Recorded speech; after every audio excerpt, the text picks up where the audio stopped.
evening, ladies and gentlemen. I am your host, Chris George Zuger, and you have entered the Den of Lore. Please do pull your chairs up to the fire, grab your glasses of scotch, because we are going to learn some cool shit tonight. Courtesy of a couple people. First person on the docket today is, Ryan from O Culture. We're starting a little late today for two reasons. One, kind of having the day from hell. But not going to bother you guys with that. It is all just about good times. But I do apologize. I think this is the latest we've started. And also, in about 15 minutes, we're going to have Richard C. Hoagland on the show, and we're going to go until we finish. So he's on Mountain Time, and I have clearance from the wife to have this happening tonight. So I'd like to thank you all for your patience and your love and your care and concern for all those in chat who are wondering if I'm okay. Yeah, kind of, a little bit. It's not the greatest day, but it's still a good day. It was a sunny day. And on the channel with me right now is Ryan from O Culture. Ryan, how you doing? Doing well, man. How are you? Not too bad. I'm just going to turn down the music and your microphone a little bit. So, again, for first people to give a heads up, O Culture, you can go check it out on iTunes or oculturepodcast.com.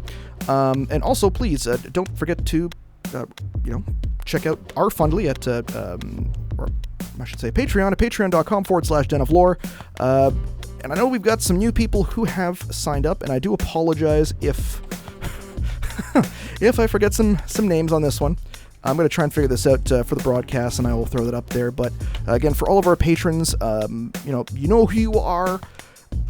I will get to it by the end of the program. I hope to goodness you understand that starting 2 hours late almost really sucks.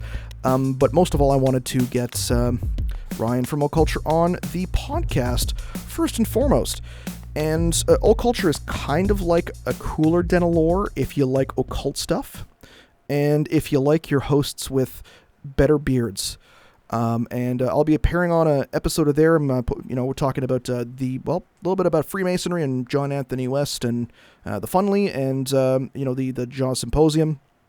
And so I said, fuck man, I got some time on Thursday. Had some time on Thursday. Come check out the show. So here we are. So please tell me about O Culture and tell me why you are so goddamn awesome, besides the fact that you're really nice. Oh man, well that's too kind of you, man. O Culture is a show that's very similar to yours, only I don't know nearly as much as you do. But we talk about more of the same kind of stuff, only a little bit more about things like magic and astrology, a little bit of alchemy here and there, and then really it's kind of all over the place. I take the word occult sort of literally. It means hidden, obviously, and that's sort of how I look at my show. I don't really stick to the occult necessarily, but I like to pursue topics that interest me and topics and stories that I think people should hear. So that's kind of what I talk about, like your Aliens month fits right in with things that I've been talking about recently. Well, guys like Lav Phillips and Dan Willis, so yeah. Well, I know that some of the guests on there, people like Alex, Big Sexy Alex, who is still outside of the den. Oh, I just have to turn my microphone up a little more. And what was it? I forget his name. It's been a long day. We were chatting about Joe DeCat the other day. He made this documentary called All the Gold You Can Eat, which deals a lot with like Ormus and alchemy and making gold, really, too. I started listening to that one last night. And I got to say, it's probably going to be my favorite out of all of your episodes.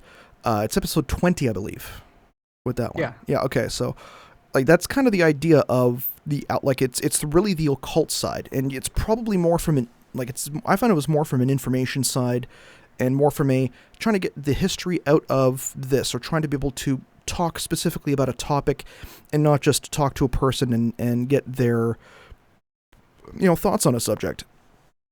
So. Yeah, and I'm sorry, I didn't mean to cut you off there, but I'm really interested too in the personal side of the occult journey, I guess, for lack of a better phrase. But I really try to dig into how people got into the field that they're in and how it's affected them throughout, their career or their life. The personal entry points and that path is always, that's of more interest to me than some of the topics, to be honest. I mean, who doesn't want to talk about cool shit, right? But That's what our tagline actually is. Well, talk about right, and also learn cool shit. right. But I think it's, to me, it's even cooler to really dig into the psyche of the person that you're speaking with, to really figure out what makes them tick, and how they got to the point that they're at now, and why they chose that path. So, that's something like, if I was talking to Richard Hoagland later, like, I'd probably spend the first 20 minutes talking about his life and not necessarily his work, if that makes any sense. We tried doing that. I tried to plan out most podcasts, and then at some point in time I realized, holy fuck, I don't have time to do all that in one shot. How do you do that? Like, it's impressive. It's hard, man. Yeah, it's hard. I do work a day job. We've been chatting really most days this week. We've had at least some sort of conversation. So, but I'm at work all day, Monday through Friday, man. So when I get home, I have my nose in a book, or I'm on the Skype with somebody, or I'm editing, like for the show. So it's a nonstop process. But and you know that as well as I do too. Yeah, and that's the entire process is different for everybody. I think I like when we were having our tete-a-tete, or head to head. I think that's a Canadian thing that we say that. And then we just like, you're like, how do you do this? Like, what is your process? And I said, okay, well, you take the website here, you do X, Y, Z, and here you go. And it's different than yours. It's, I love being able to compare notes with podcasters, because everybody's got a different way to do things, and everybody's got a different way to get to that, to get to that manifestation, that alchemy that is getting our song, our swan song, through the intertubes, all the way to your ears, directly through those headphones. And yeah, I really admire like the way that you do this, and just doing a live YouTube stream and being able to just kind of sit down and talk off the cuff with people. Like, I can't really do that, like I'm really impressed with you and your style, because your depth of knowledge is just really, like, I'm kind of jealous of it, if that makes sense. You listen to the show? Yeah, for sure, man. I've actually, I'm fairly new to it, like 3 to 4 months in, but I've done my best to catch up with the like few amount of free minutes that I have. But I'm super impressed, man. Like, your roster is just, it's a who's who of these fields, Laird Scranton, and I mean, you got Hoagland coming on tonight. You've had, one of my favorites is Ross Hamilton. He lives like an hour from me, and I don't even know the guy yet, but I've really been impressed with the 2 conversations that you've had with him. And I'm very familiar with the Serpent Mound and all the stuff in Ohio, because that's where I live. And what's the term? What is something in the middle and tall and crap? I forget how do you remember? Yeah, it's high in the middle, around on the ends, or something like that. Ohio, yeah. That's how I actually remember that Ohio and where it is within the reference to that part of the eastern United States. It's one of the places I've always wanted to visit. Every single person I've met from Ohio has been absolutely dry-witted, but so kind-hearted, and very, very salt-of-the-earth place for the U.S. Now, yeah, man, like, you should get down here, and we could hook up with Ross and like maybe a few other people, and hit up some of these ancient burial mounds over here. I've told Ross, it's like, I got to go check this out, and I know that if I do that, I've got a 12... Actually, from where I am in Canada, it's about a 12 to 14-hour drive. So if I'm doing that, it's like I need a couch to crash on and a place to buy some scotch, because, man, it's going to be a long time.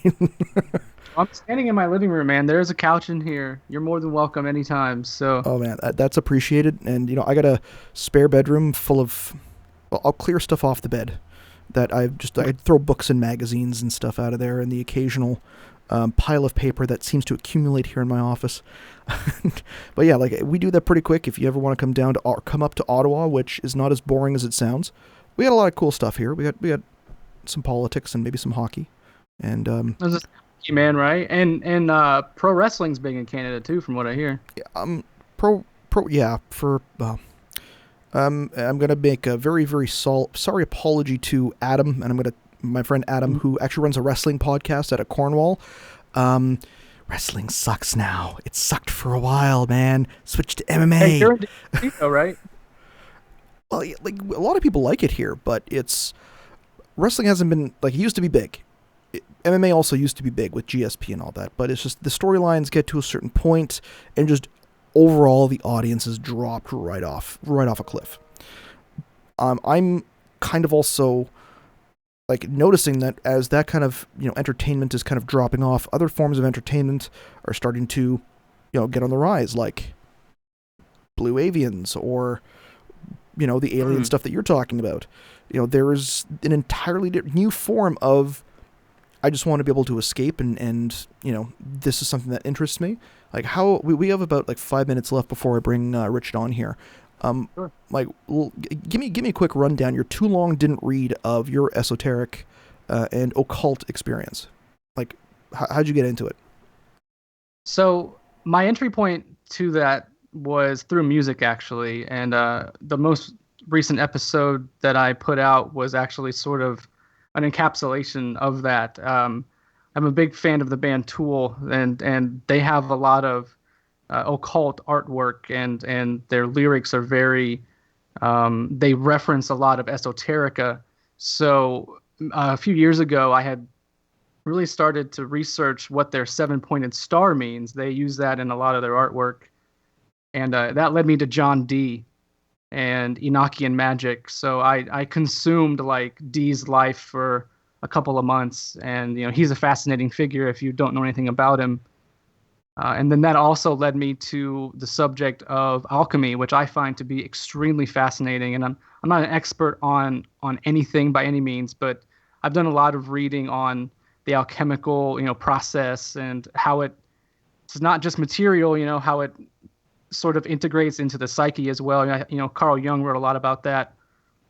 So those are kind of that's my entry point was through that music and researching symbolism in bands that I like, and then that turned me onto a whole new world of that I didn't know existed. And here I am, probably 2 or 3 years after that, podcasting about it. And really, the show is it's kind of like my own personal occult journey. I don't really know much about anything yet. I'm still learning as I go. So when I'm talking to somebody, like you, or I had Douglas Rushkoff on, who was a fantastic guest. I'd recommend some folks go check out that one. But I'm really just learning these subjects as I'm going through the show, and I think that's a little different than a lot of people in the space, because usually they come in and they're already very knowledgeable. Like I said, I was complimenting you, like you have this great depth of knowledge about all these topics, and I'm still sort of like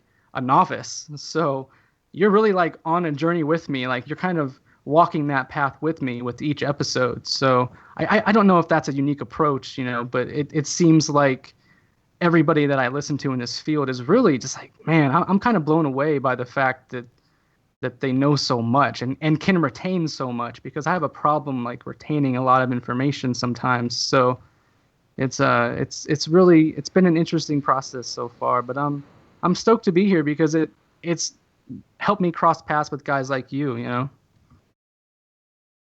And guys like me, we are always, and I always love how that, and I'm gonna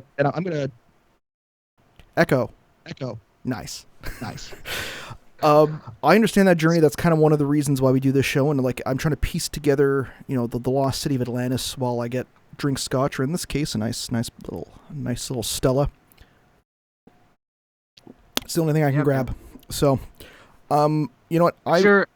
What was your nickname that you threw at me the other day? The Sir Scotch-a-lot or something like that? That was just a silly name. Oh God, that's gonna become a thing now. But it's gonna stick. Hashtag Sir Scotch-a-lot. Sir if you're on Twitter right now, listening to Den of Lore, get that thing in, please. Shit. Okay, well. Sorry. No, don't worry about it. Thank you very much. We're going to do an episode, you and I, a full ep, soon, probably in September. By the way, since you are on the show, I'm going to let you know, September 29th, I'll talk to you about it, but I'll involve you in something fun. So hey, that's the 1 year anniversary of my podcast. That's when I put out the first episode, September 29th, 2016. So it's the same. That's another first broadcast. Shit, we need to do a co-show. We should, man. Let's do it. All right. Well, we'll set it up. I say that's a good idea. It's like, okay, cool. Den of Lore meets Occulture, Den of Occulture, or something. And something. Yeah. Well, we'll figure that out. The name of it. Most of my decisions about this show are kind of done either when I'm drinking, drunk, or just off the cuff, and then I just go with it, and it turns out to be pretty awesome usually. So yeah, man. No, I totally agree with that. But anyways, I got to get out of here though. You do your thing. Richard Hoagland coming on. And before I go, I just want to be able to show you this. For all of our patrons out there, I do actually have the page up. Thank you very much. And I know that I have one PayPal subscriber. I do apologize. I didn't get you on the list, and I'll thank you very much at the end of the Hoagland interview. But for our patrons, please load. There we go. Thank you. I'm going to say, with this one, that's right, for Mrs. Fox, roses. For Kevin Vothy, Wayne, Joshua E. Maddock, and Ellen McCurdy, thank you very much for being part of our Masters program. This month is a little bit different. We did the 12-hour symposium on Saturday, which took about 3 weeks straight of time. I'm going to try and make sure that we can do a Masters class either this week or early next week. I have the guest lined up. It's Edward Nightingale. And we're going to do a we're actually going to have Danny Kerr as well as Doug Keenan on. I just have to figure out the date and make sure everyone's available. Now, also for the rest of our patrons, for Dean John Kenward, thank you very much for signing up and pledging. For Michael Ekoff, thank you very much for supporting. Sentient, love you, man. You've been here since the beginning. Venice from Magical Egypt, thank you for your support. Atlantic Koosh, that is awesome. Atlantic Koosh, thank you for your support. Now, everyone who's in our Patreon, we will actually have a draw, which I'm going to announce next week. And with that, I believe you're supposed to be getting either a hat, mug, or T-shirt. So when I draw your name, you let me know what you want, even if you want it designed yourself. If you want your own face with a Den of Lore logo on the front of it, I can make that for you. So we'll get that, and I will get that mailed out for you, and it'll probably arrive within about 2-3 weeks. So watch the Twitter, watch the Facebook, and if you win, I will email you directly, and I will announce it on next week's show. Next week's show, by the way, is going to be on the 4th, which is a Friday. Cool thing with that is we're actually going to have Dr. Jerry Dickens, and this is the cool part. He is going to go drill ice cores in the middle of the Pacific, and we're going to have him on the show to see those ice cores drilled right there. Hopefully, if his internet connection works. So, just a little tidbit for that. Again, thank you very much. Ryan, I'm going to talk to you. You do your thing. And for all you, just stick around while I bring Richard Hoagland on and enjoy the music.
Ladies and gentlemen, thank you very much for your patience. It seems to be that Richard's having some technical difficulties, and I do apologize for that. So I am going to open up the phone line since I got a free Skype right now. I'm not sure who's still out there and who's out there and listening. But you know what? You can give a call 1-347-789-7977. Let us talk a little bit about Aliens Month so far. And you know what? Let's talk about seeing what you want to see for this year and next year. And we're gonna let's do an open lines, because if Richard is still getting things going on his end, and again, I hope to goodness that if he is watching this, and I would like to be able to let him know that my email server was down today, and this is for anybody who's been watching the show knows that technical difficulties can sometimes happen. We've never missed a show, and we've never had a guest cancel on us. We've had guests be late based on miscommunications when it comes to time zones, but when it came time, we knew that he was going to be on at 10:30, so I'm hoping that was not the case, and it does happen. But yeah, we've never missed a show. I've never canceled a show. We have never missed a guest. But in the last, today, had a mail server in the last week. I've also had some family member health issues on top of also having to help be a part of the John Symposium. So, well, essentially it's been one thing absolutely after another. And a lot of people don't realize or don't know just the sheer amount of effort or stuff that goes into even just doing this show on a weekly basis. I wonder how people like Jimmy Church do it. Like, if he didn't have Rita and his team and with him every single step of the way, my goodness, it's a lot for one for one person to do. So if if I'm out of the house dealing with a family emergency all day, and if there is a problem with with the email server, or if, like, for instance, my database went down and my actual server had been down, so I'm not receiving or sending anything. I didn't get anything through there past 4 o'clock in the morning, apparently. And I actually just got the reception on my Outlook when I got home. So, Richard, if you're out there, if you're watching, I know if you are late, then or if you're having any trouble, please don't hesitate to email me. I am actually receiving emails now. Apparently that's been up since about 9:51. So you can reach me by Skype or by email, or again, if you just you can send me an email itself, and we can get things going. If not, then you know what, we can email and we can reschedule. It's not a big problem. But again, if you want to call in, it's Den of Lore. And 1-347-789-7977, and I'm going to see what else I can rustle up here in the meantime. Denver, if you are online, let me see if I can bring you into the mix here. We can see if we can do sandwich time. At least get that segment out of the way. And at the same time, it's like, hey Denver, how's it going? 779-7977, and I'm going to see what How we doing? I'm going to see what else I can rustle up here in the meantime. Denver, if you are on... Denver, how you doing? Hey, what's going on, man? Oh, just a day. I've been trying to get a hold of Richard here, and he seems to be online, but he's not answering the call. I'm not sure if he's having any technical difficulties. Are you having technical difficulties on your end? Maybe he's just blowing you off. That's a possibility, but again, we all know. I'm just messing with you, man. Well, it's a possibility that he's having some technical issues, and I don't know what has happened. I've been trying to get a hold of him.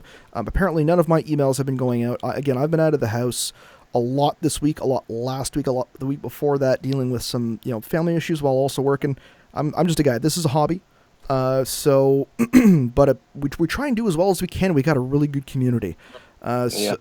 So apparently, let's see here. All right, well, it's sent. He's receiving. Looks like okay. Like I think he's getting my it's showing sent. I'm not seeing received, so I'm not sure if there's any issues on his end. But let's while we're waiting, let's at least get the sandwich Counter out of the way, and I want to make sure that we can at least keep that part of the show going and keep that on track. Did you contact Michael or? I'm gonna call him.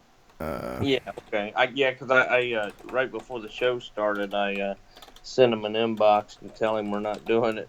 He's gonna be like, "Fuck you."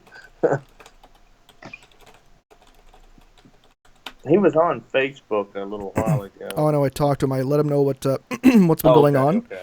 and he's just like, "Oh, that's never happened to me before." I'm like, okay, so you do understand, because you've got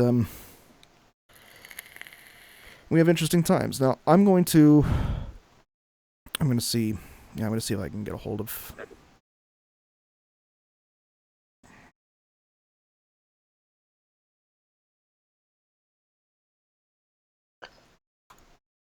So how about a megalith month?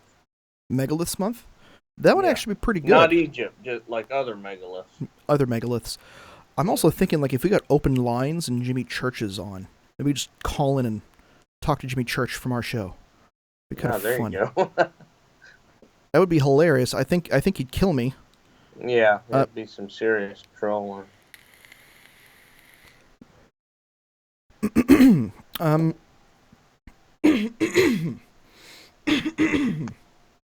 Like, I've never had a week like this before. Ever. But how was your week? What do you got going on as far as crypto stuff, or like cryptozoology that's UFO related? It is Aliens Month. Hashtag. Aliens related. The only thing there, just to give people an update that, we unveiled those photographs last week that my sister took. So, I've kind of been getting a little bit of flack on Facebook. Everybody's kind of telling me it's a solar balloon, blah, blah, blah. So just to put that to rest, me and my sister have agreed to, conduct an experiment with a 50-foot solar balloon with a 400-foot tether. I don't think we're going to, it doesn't look like, I had planned to do it this weekend. It doesn't look like we're going to be able to make that happen because we're supposed to just get some hellacious rain down here. So it's looking like that will probably be postponed to next weekend. But we're going to take pictures and videos, and then, she's just going to tell me, either this is not what I saw or this is what I saw. And, I'm just going to take her word for it because, and I don't expect people out there to, but I will take her word for it.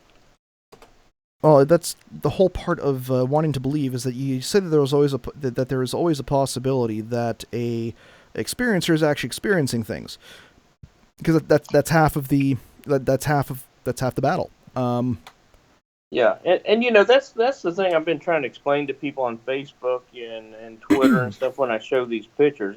I'm not claiming it's the mothership, right? I'm just saying this shouldn't be here, and it's not a balloon.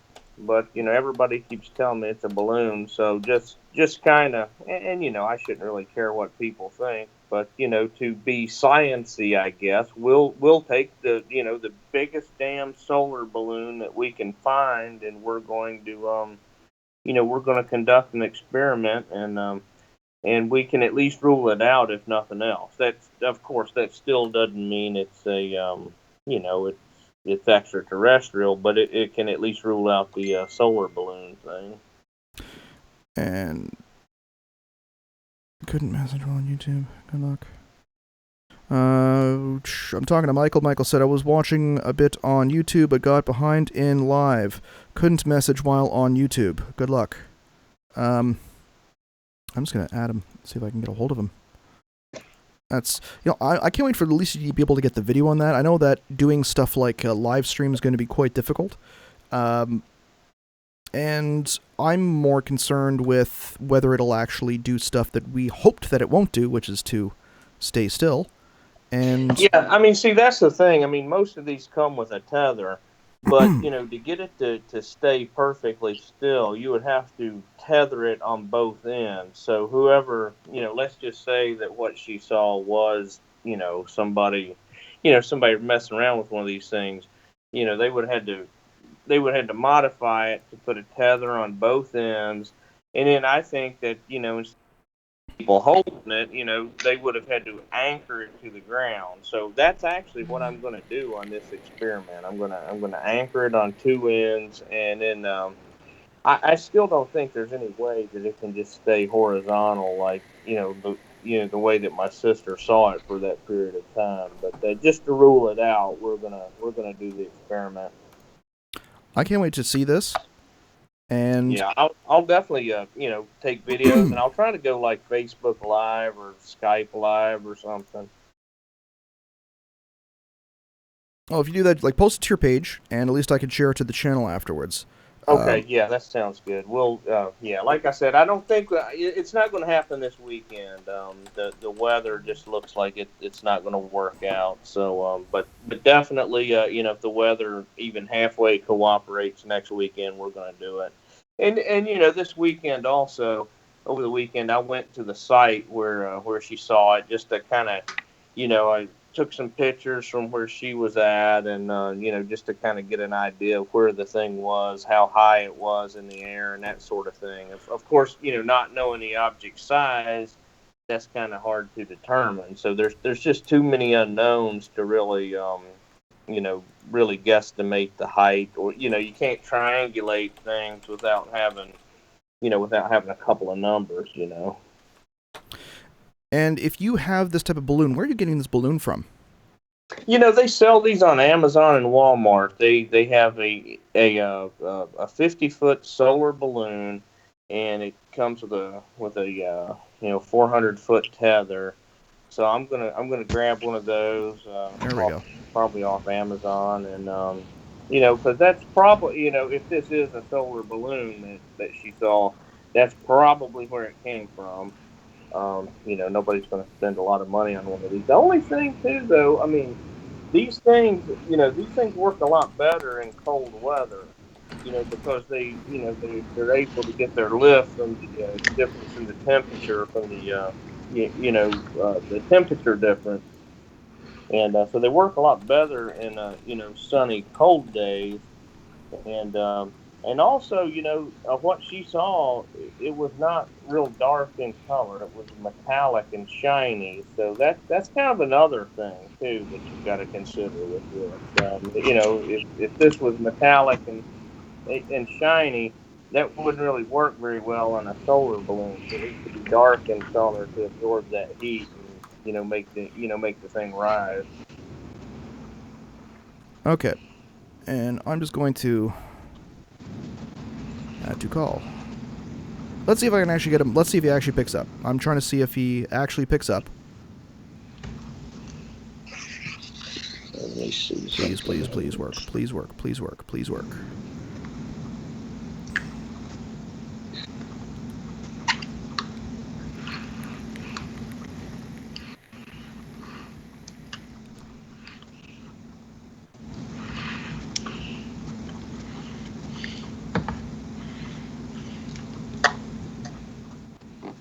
Ringing.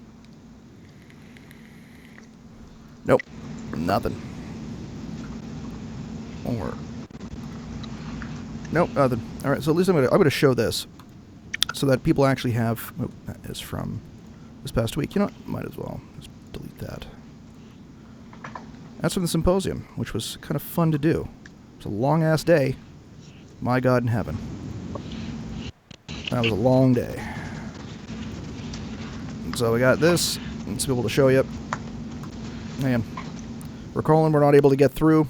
So, again, if you're on the line, let you know that we are here. We are ready for you. So we got this. And whenever you would like to join on, please do send me a message, and we can get that going. So let's at least get the sandwich counter out of the way. And I'd like to again apologize to everyone. Looks like Michael C. Hoagland, Richard C. Hoagland. Guess I've got Denver Michaels and Michael Huntington. And here we go. Hello, Mr. Mr. Hoagland. My goodness. I'm here. Again, thank you very much for joining us. Again, I'd like to apologize if there was any technical difficulties on your side or my side. I've been having a lot of email issues, Today, my server's been completely offline, and I've been having to rebuild the database from the ground up since about like 8 o'clock. Sounds awfully familiar. Well, somebody doesn't want these interviews to go forward. It's so obvious. I mean, our show for 2 years has been attacked in every way possible, electronically, digitally, hacking, bizarre things. But we're still here, so. And in addition to that, I tell you what, I've been having family become sick all of a sudden, and just issues with health related to them in the last couple of weeks leading up to this event. And it's only been during Aliens Month. It's specifically when we actually have a very important subject. Like we had Chris, your sound is cutting in and out. Something, I think maybe you're overmodulating a bit or something. How about that? Is that better? No. Okay. Am I? Every time you speak, it's truncated. It's like there's some kind of interference filter. Okay. I'm not. Is that better? It's a little better. Okay. I'm just turning up my side. And I'm going to turn down the masters just a little bit. That's a good idea. And there we go. Now we should have. If I'm too loud, I can modulate over here. Oh no, we're good on this end. Okay. And again, I'd like to thank you very much. I do apologize for all of the technical issues. I notice and I remember from all the times that you were on Art Bell, and I actually grew up listening to you with a lot of joy on Coast to Coast, as well as the Art's several shows afterwards. So it is a pleasure. And if you have been ever on a show with Jimmy Church, you know that he normally does his first-time guest speech. And yeah, your weird modulations come back. I don't know what. Is that better? No. Okay, how about that? No, we went way down in the bass, and it's much too loud. Way down in the bass, much too loud. Okay, is that better? It's getting there. Back off on your amplification on the master, I think. Okay, and are we good on that side? A little more. Okay, a little more bass, a little less bass. Less. That's good. You got good midtones now. Oh, fantastic. This is actually quite strange because I was a former electronic music DJ, and turning up the bass is what we're used to doing. So this is a little different. So again, ladies and gentlemen, please do welcome Richard C. Hoagland onto the show. Richard, how have you been doing? It has been a while since I've caught one of your episodes, and there is a ton of new information I know that you've been getting over the last several months and several years since I've had an opportunity to either touch base with you or look into your work, whether it's been college, whether it's been family, but first and foremost, the most important thing for anybody out there who is new to the question whether aliens have visited our solar system from an earlier age. Richard C. Hoagland is the progenitor of this. He is, again, has been doing this since I believe the mid-70s, according to your bio. Has worked with NASA, has conducted numerous expeditions, over the ocean to be able to. That's how you have to get to some of these places, over an ocean. And you are the progenitor of that main concept of discovering the lost artifacts and discovering those lost structures. Don't forget, I was science advisor to Walter Cronkite during the Apollo years. And you were a science advisor to Walter Cronkite during those years as well, yes. And Apollo being just past, and this being our Aliens Month. The 48th anniversary last weekend. 40th anniversary. I know that there are some listeners who may have questions as to whether that actually happened. Yes. And I actually, at least I know a lot of photographers as well as videographers, and every single one of them has told me, back then we didn't actually have the technology to fake it. It would have been easier to go to the moon than to actually fake the moon landing. Well, Stanley Kubrick said this. Yes. And Stanley Kubrick, of course, who was the genius producer, director of 2001: A Space Odyssey with my old friend Arthur Clarke, he said if they gave him an infinite amount of money, he could not have created the optical effects because he wanted to for 2001. And the state of the art, the technology simply was not there. And whoever said it was easier to do it than it was to fake it is absolutely right. Now, of course, these days, it's a totally different situation. I mean, if you watch some of the stuff that you can do on a Mac or on a laptop and put on YouTube, it's equivalent to Spielberg or the what's his big special effects house up there in Marin County. So yeah, now it's so hard. That's why the whole ufology field, I think, is pointless, because you really cannot tell now if it's real or if it's Memorex. The digital CGI is so damn good that every photograph has to be suspect. Now, let me tell you the area of ET studies where that's not true, and that's in the NASA archive footage of the whole solar system looking for extraterrestrial ruins. Because if you see ruins on official NASA imagery that cannot be diddled with because it's in the NASA archive, so why would NASA be faking ruins on its own pictures? Then you know you've got source data you can trust, and that's why for decades I have pursued the extraterrestrial archaeology avenue as opposed to the ufology avenue, because UFOs, pun intended, don't stand still. And that's one of the most difficult things about being able to film a UFO. I have UFO researchers that are friends of mine who go out with multi $10,000 5 camera setups with with night vision, and they can catch very interesting, strange movements on camera. Yeah, and see, that's an interesting thing. But see, the middle of the curve, the great mass of people who have been raised on Star Wars and Star Trek and Alien, they're not moved by little points of light that do non-Newtonian things. You can spend from now till the cows come home showing this dot moving in an erratic fashion, and they have no reference, so they don't know how incredibly impossible that is. Therefore, it does not impress them. Therefore, it doesn't change the politics. And even with the politics, the disclosure movement has shifted in ways the last couple of years. We had Stephen. Good. Well, the idea of the rationalist side and attacking the problem from the political side as an activist, to try and, at least if you're going to try and get disclosure, to get it from their way, to try and convince them in a logical fashion that, okay, this is why you should disclose, this is the benefits of you personally supporting disclosure. Or you can go the other route, which is to, again, communicate with those, try and communicate with those extraterrestrials in some manner or some way.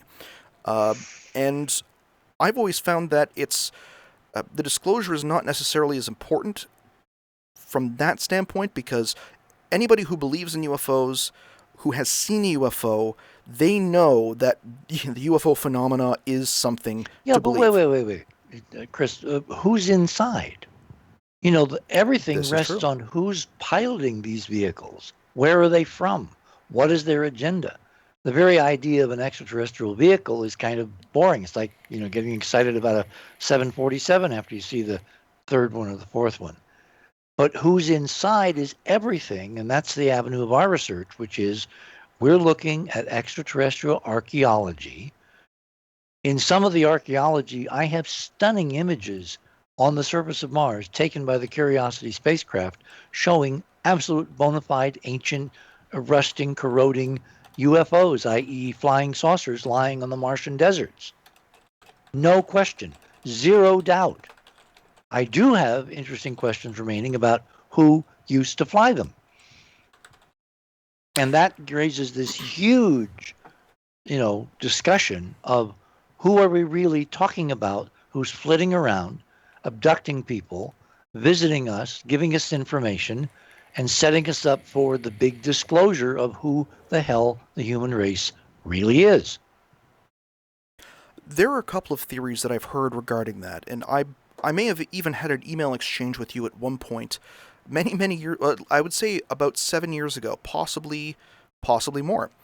And the idea of that humanity is not necessarily from the solar system has always been one particular part of discussion that has not really been looked at. Let me be more fine-tuned.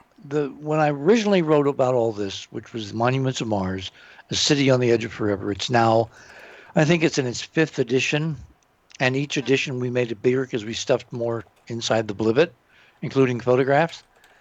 At some point we decided, you got to go write another book, and that was Dark Mission. But in monuments, I raised the idea pretty early in this research process, this thinking process, that if we were seeing stuff on Mars, given how inhospitable Mars is, it had to have been from someplace else. And the only two other places that made sense at that time, given our limited knowledge then, back in the 80s, 87 was when I wrote Monuments, was that it either was a previously unacknowledged advanced civilization from Earth, human civilization that went to Mars, colonized, colony died, and we're looking at ruins of colonies, right? Or it was someone from outside the solar system who came to this solar system and colonized Mars, not Earth, because Mars was more like their home world, and without incredible adaptation modification, they couldn't live on Earth because of, well, primarily the gravity. Okay? Mm-hmm. So as we fast forward the film now to 2017, and we look at the new data that we put together in this incredible new book. It's going to be called Hidden Mars, A War in Heaven.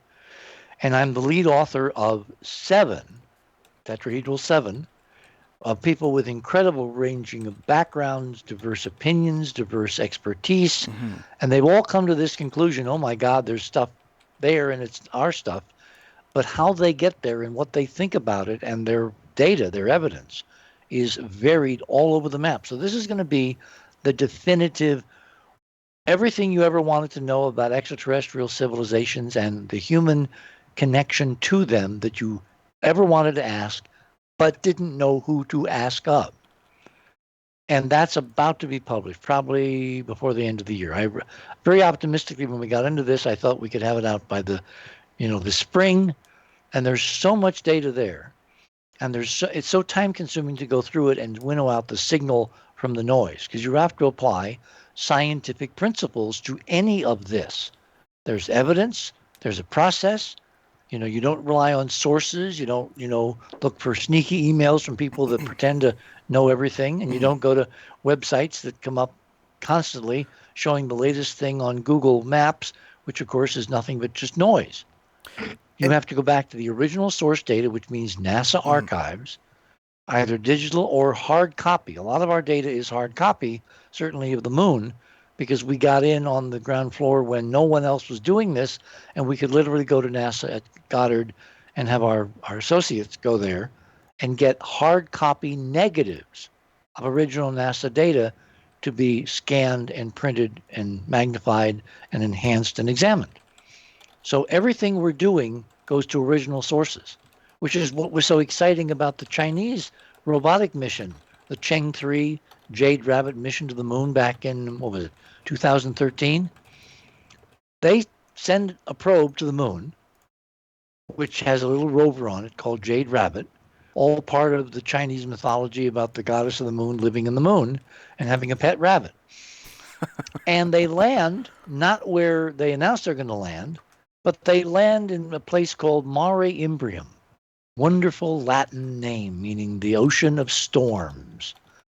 And they land suddenly without notice at 44 degrees north, 19.5 west. 19.5? Really? Are you serious, guys? Because, of course, if you follow our work, you know that 19.5 shows up again and again and again and again and again and again and again and again in the data, in the artifacts, in the physics, in everything we've been doing for the last 30-some years. So the Chinese land deliberately at 19.5 and 44 north. Why 44 north?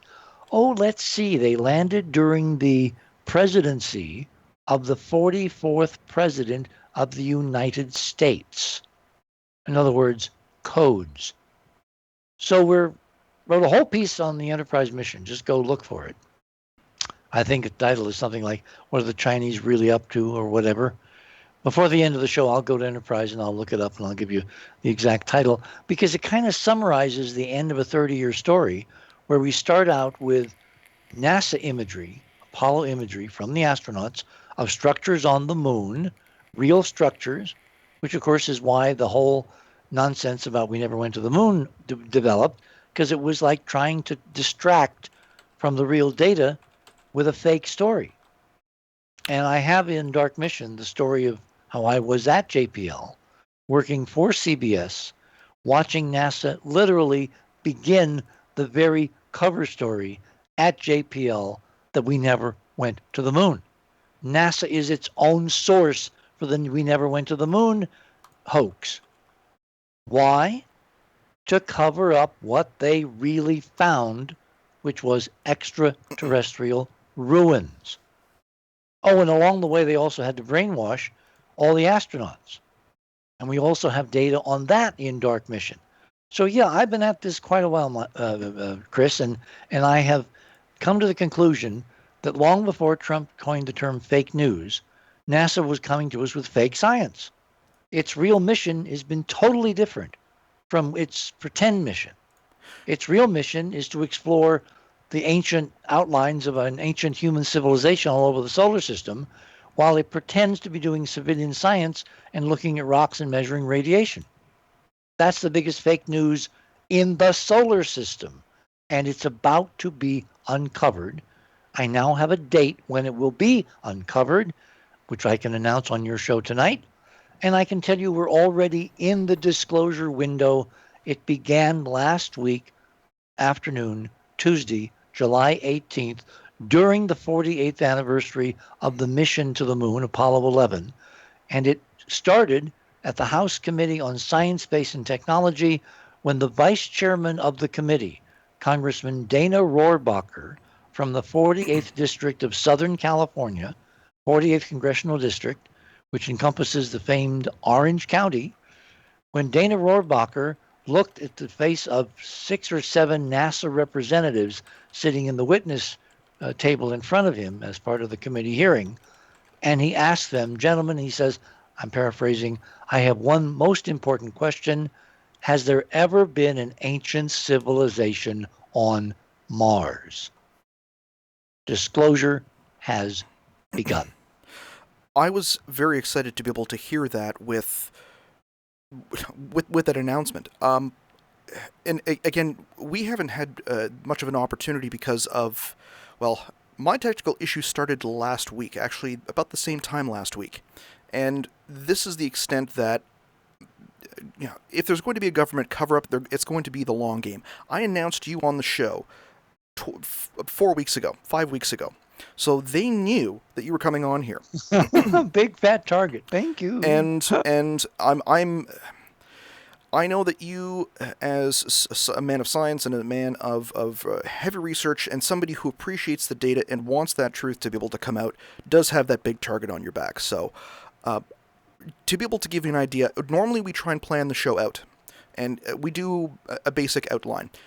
For the most part, it is a conversation as two friends meeting together, sitting down at a couch or wingback chairs. Imagine there's a nice fire, and we both have a nice 18-year-old scotch in hand. That's the general idea that we have here on the show. And wherever we end up, we always part as friends. Or as I told Mike Barra last week, imagine that I'm your best friend's annoying younger brother, and I have to go with him because Mom said so, and wherever the conversation goes, I'm not getting dunked headfirst into the toilet. So either way you'd like to take that, it's much appreciated. But open-ended. If there's a subject you want to bring up, if there's language you want to use, we do not take sponsors here specifically, so that we can. Wait. I'm not going to do a Scaramucci on you. Oh no. What I am saying is that we do not restrict the subject matter on here. It is open-ended, and the anything that can happen mode is how we operate. So okay, well, it's nice. I kind of assumed that. Oh yes, that's the way any real journalism these days has to be pursued. And that's what we do on The Other Side of Midnight. Have you talked about my show? For The Other Side of Midnight, we did not talk about it briefly. I had two of my co-hosts not knowing how bad the technical issues with your side were. So I wanted to make sure the air was filled up and explain to the individuals at home that we were taking care of that. Must there we be go. Belgab. Let me see who that is. Not a problem. No, it's California. Okay, I can actually get rid of that. I think I'll take the phone off the hook, and they don't know I'm in an interview, and so they're probably asking, are you going to do the interview? They must have tried to tune in when you initially wanted to set this, which was for almost an hour ago. Originally, you had said it was Mountain Time at 10:30, and I said, okay, well, normally we start at 8:30. We would normally start at No, I said Mountain Time 8:30. Yeah, which is 10:30 my time. Oh, so you're not in Mountain? Okay. No, I'm in Eastern. I'm in Ottawa's nation capital in Canada. Ah, Toronto. No, Ottawa. It's about Ottawa. I'm sorry. 5-hour drive. Yes. You said Ottawa. Oh, don't worry. Everyone mixes it up all the time. It's See, I've never been to Ottawa. I have been to Toronto, and I have had dinner up in that Sky Needle, which was the most amazing experience, aside from Seattle's Space Needle, that one can have. So all you folks that are tourist junkies, go over to Toronto, have dinner up in the Needle, and you'll have a good time. It's actually a communications tower, I think. I believe it is also, yes. In addition to a very large tourist area, they even have a glass floor in one section so that you can actually stand at one of the tallest points. Oh, they've added that. Those are kind of becoming the rage. I know the Native Americans in the Havasupai Nation out in the Grand Canyon built a sky bridge out over the rim of the canyon, and the engineering to do that and have the floor with multiple layers of glass and people feeling safe as well as being safe. I mean, it's become a big rage. People love to stand over nothing now. I'm kind of intrigued with that. And that noise in the background will go away. That's the phone trying to quietly die as sun sets in the west. Anyway, so Chris, where were we? Well, we were talking about the other side of midnight, and I wanted... Yeah, did you ever hear the background story of how I got into radio? I believe that it was briefly touched on, but I did not have the full story. I actually wanted to hear it from you directly. Okay, well, 2 years ago, this July, well, actually, it was before July, but the actual formal beginning of the show was July 21st. But several months before, Art and I had a conversation, and he said, "Would you like your own show on the Dark Matter Network?" Which was the radio network that he owns with Keith Rowland. Mm-hmm. And I said, well, let me tell George. And he got increasingly exasperated because I kept looking for the right moment to tell George. And the moment never arrived because George beat me to it and fired me from Coast one night in a very bizarre way. Totally, totally bizarre. Actually, given my history with the show, it was outrageous. It was Trumpian bizarre, now that we have that new standard. And then Art and I talked, and I said, well, maybe I have to come over there sooner than we talked. And he said, okay, we're standing by, etc. So I went to Dark Matter, and we crafted a show that I would have, interviews and conversation, following his show, which was called Midnight in the Desert. And I thought to myself, well, what can I call this thing? How can I? I'm not a talk show person. I'm not Art Bell. Why would people want to listen to stuff I would do for 2-3 hours? And I thought about it long and hard. I thought about the logistics, because when you have a 5-night-a-week show, you basically can't do anything else. That's your life. Yep. Doing that, particularly if you're doing it at any level of professionalism. And for the first year, I did every single, Friday, Saturday, Sunday, Monday, that kind of thing. And it was killing. Oh, it was totally, because I couldn't do any research. Could not, look at a frame. Could not, I was constantly chasing guests. I was chasing good guests, not just mediocre people that want to be on, radio. I was chasing themes. I was looking at ways we could structure the program that would be kind of a foreshadowing of when we're in the disclosure phase, because our calculations said it was going to be 2017.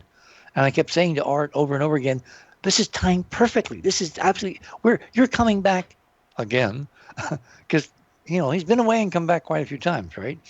And I said, well, this time you've actually picked the right time, because this is it. And he very skeptically said, well, I don't know. And anyway, so as the program evolved, I needed a title. I needed a name. So I'm thinking. Suddenly it occurred to me, why don't we do, he's going to do Midnight in the Desert. Why don't we do The Other Side of Midnight? Which was kind of an inside pun, because I'm not Art. I have ideas that are very different than Art's in several arenas. Like, I think that the disclosure that we're not alone is going to save the human race. Art thinks it's going to, it's kind of different. So, yeah, the item night. Well, the most extraordinary soap opera ensued, involving bell gab, involving Art being shot at by guns, by him leaving the air, by him retiring suddenly again permanently, by us being left at Dark Matter, not knowing whether we were going to have a show the next night, and then Keith sending me a message, yes, well, and then instead of putting me on where Art had been, which was the logical radio thing, they took this obscure woman out of nowhere, Heather. Who ever heard of Heather?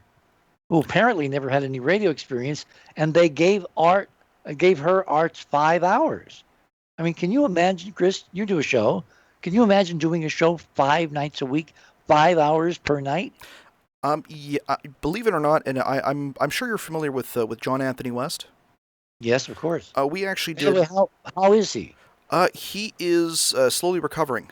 We did a symposium with a slew of his contemporaries as well as colleagues to raise money, and I played a very small part. And the funneling itself was actually suggested originally by Graham Hancock, who's been a man that time and time again has gone well above and beyond for his friends and family, and he had suggested it to a family friend of John's, which is Clay Roop, who set up a Fundly, a crowdfunding, and we've been helping him out, Clay out, as I know that Clay's been basically by John's side as much as he could, along with the rest of his family, and we did 12 hours on Saturday. Oh, so, my. And that was the second time. The first one we did in February was about 9.5, but it was essentially a 72-hour day for non-stop shot of just work and getting things going and having technical issues here and there. And I'm starting to think that with your technical issues and stuff that happened today, plus everything that happened last week, it's the computers are conspiring against us specifically. It's not the computers. It's people directing attacks. Exactly. Digital attacks against this kind of programming. And the reason is because they've already lost the war. Is this real or Memorex? Now the war is going to be for what does it mean? They, that inevitable they, do not want independent voices they can't control. I mean, look at this attack from the top of the U.S. government now against the Fourth Estate, against a free press in the United States.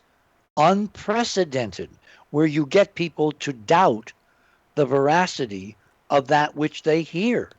And of course, you can't throw people willy-nilly on the internet because the internet is a cesspool of disinformation. Gosh, trying to keep your head in the internet if you don't know how to sift noise from data is almost impossible. And most people have no background, no training. They read 5 different websites and they'll believe everything they read. That has been one of the crusades that we kind of fight against here on the Den of Lore. We are a show that, well, we don't take any shit. we don't deal with scaremongering. We don't deal with fear tactics. I call it fear porn. Exactly. Well, I think I got that term from you using that term. And we, I'm willing to listen to any idea and listen to any concept as long as there is some rational basis and it can be explained either through data or through logic to try and get to that point. And when it comes to a lot of the disinformation websites out there that are going to say okay, well, fear, this is what you need to be afraid of. Let's say this person is involved with a, I don't know, the Queen who's a demonic alien in league with the Illuminati and the Are you Girl talking Scout. about my friend David? I'm not sure who you are specifically referring to. David Icke. Oh, David. Oh, okay. I'm sure David's a nice guy, and I know he's a friend. He's a terrific guy, and he's an honest guy, and he got suborned down the wrong canyon. It's very clear what was done to David. Now, David has matured. He's grown beyond demonic queens and all that nonsense. But remember, there are meta messages beneath what people take literally. If you just stand back and you don't take David literally, that they're shape-shifting aliens amongst us, but you do think about the idea, how would family control their bad cousins on a planet that are out of control to basically tip the scale one way or the other to keep these rabid beings contained to where they don't do damage to the rest of the family. You begin to look beneath the surface of David Icke's ideas to where there is a potential extraterrestrial influence or policy, or, just look at any Star Trek episode. Look at, Kirk and Spock trying to solve some colony planet problem within the Prime Directive. How do you not let a culture that is definitely not ready for prime time out of the playpen, out of the cradle, without it destroying itself? But if you let them know that you exist, they will destroy themselves. So, this Ike has raised fascinating issues that are light years beyond the simplistic, the queen turns into a hobgoblin at midnight. And when we're dealing with the idea of hobgoblins or those some of the ideas can be quite fantastical. And it makes it very hard to believe for anybody who says, okay, show me the proof. Show me something that is beyond just speculation. And having been in either advertising or graphic design or developing broadcasting shorts, or even just simply selling big screen TVs, plasmas and LCDs for my entire adult life, you get a clear understanding of how these types of technologies work. So when somebody says, okay, this is somebody shape-shifting into an alien, and I can look at that and say, no, I've seen that exact same thing before on a pre-recorded, either whether it's CG developed, whether it is just a regular broadcast, and it all comes down to there's no possible signal. way you'd ever have photographic proof of this, because now with CGI you can manipulate any reality. And some of the other sites out there spreading disinformation will do that as well. And of course, for people, it's called clicks for bucks. Yeah, basically. And we on this show, we don't do that. We are listener supported 100%, and we don't deal with sponsors specifically, because the moment you take that money, the moment that they can control you and the message. And I don't want to. I want to make sure. I wouldn't say that. You have to pick your sponsors carefully. True enough. Like in the olden days of radio, which I do a lot of reminiscing, because remember, when you really technically look at my radio career, it spans half a century. The first show I did for Dark Matter was a 6-hour special on the Pluto flyby of New Horizons on the 15th of July of 2015, which was a week before we were actually scheduled to go on the air, following Art's first show, which was on the 20th, 21st. So on that special, I was able to find and play recordings done at the time 50 years earlier, when I was 23. Someone's feverishly doing a calculation. I can hear the keys typing. And I was at the museum in Springfield, Massachusetts. I was curator of astronomy and space science. I was trying to influence NASA. Even then, I was a burr under the saddle blanket. That's a nice way of putting what I was.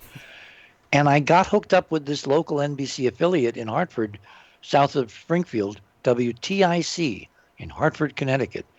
And we did a coast-to-coast nationwide special, the only radio special of the Mariner 4 flyby of Mars by NASA on the night of July 14th and 15th in history. And I was able to play excerpts of that program exactly 50 years later to the night and hour, because NASA did this, ritually, as we've proven over and over again. They are working on a ritual clock, a ritual calendar for launches and flybys and landings, et cetera, et cetera. So it was no surprise to me that we went to Mars first in 1965 on the night of July 14th, and we go to Pluto on July 14th of 2015, exactly 50 years, almost to the hour later, because 50 is important in their mythology, and the two planets are connected mythologically, Mars and Pluto is a planet. That's a whole other discussion, et cetera, et cetera. So I've been in this game, radio game, really for 50 years. But 2 years ago, Art kind of conned me back into it.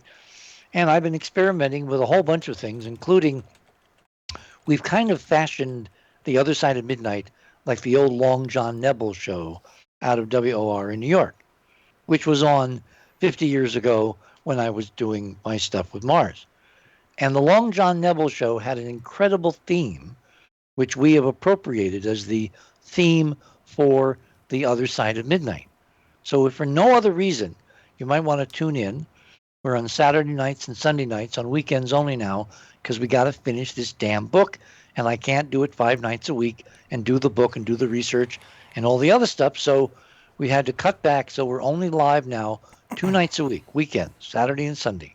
So if you want to hear what we're going to talk about and who we have and kind of an unusual perspective on everything that's going on, and believe there's a lot going on, not just in physics, not just in ufology, not just in ET affairs, but in politics, in science, in music, in film, in consciousness, in animal husbandry. We cover the waterfront, and we do it, twice on a weekend, Saturday and Sunday. The show begins at 9 o'clock Pacific and ends at midnight Pacific time. So set your calendars and clocks accordingly, and tune in. You can get us on TalkStream Live. You can get us on certain live affiliates around the country. KAYQ in Las Vegas, WXME in Maine, WBCQ up near the Canadian border. That's the shortwave broadcast, which is 50,000 watts all over the world broadcast.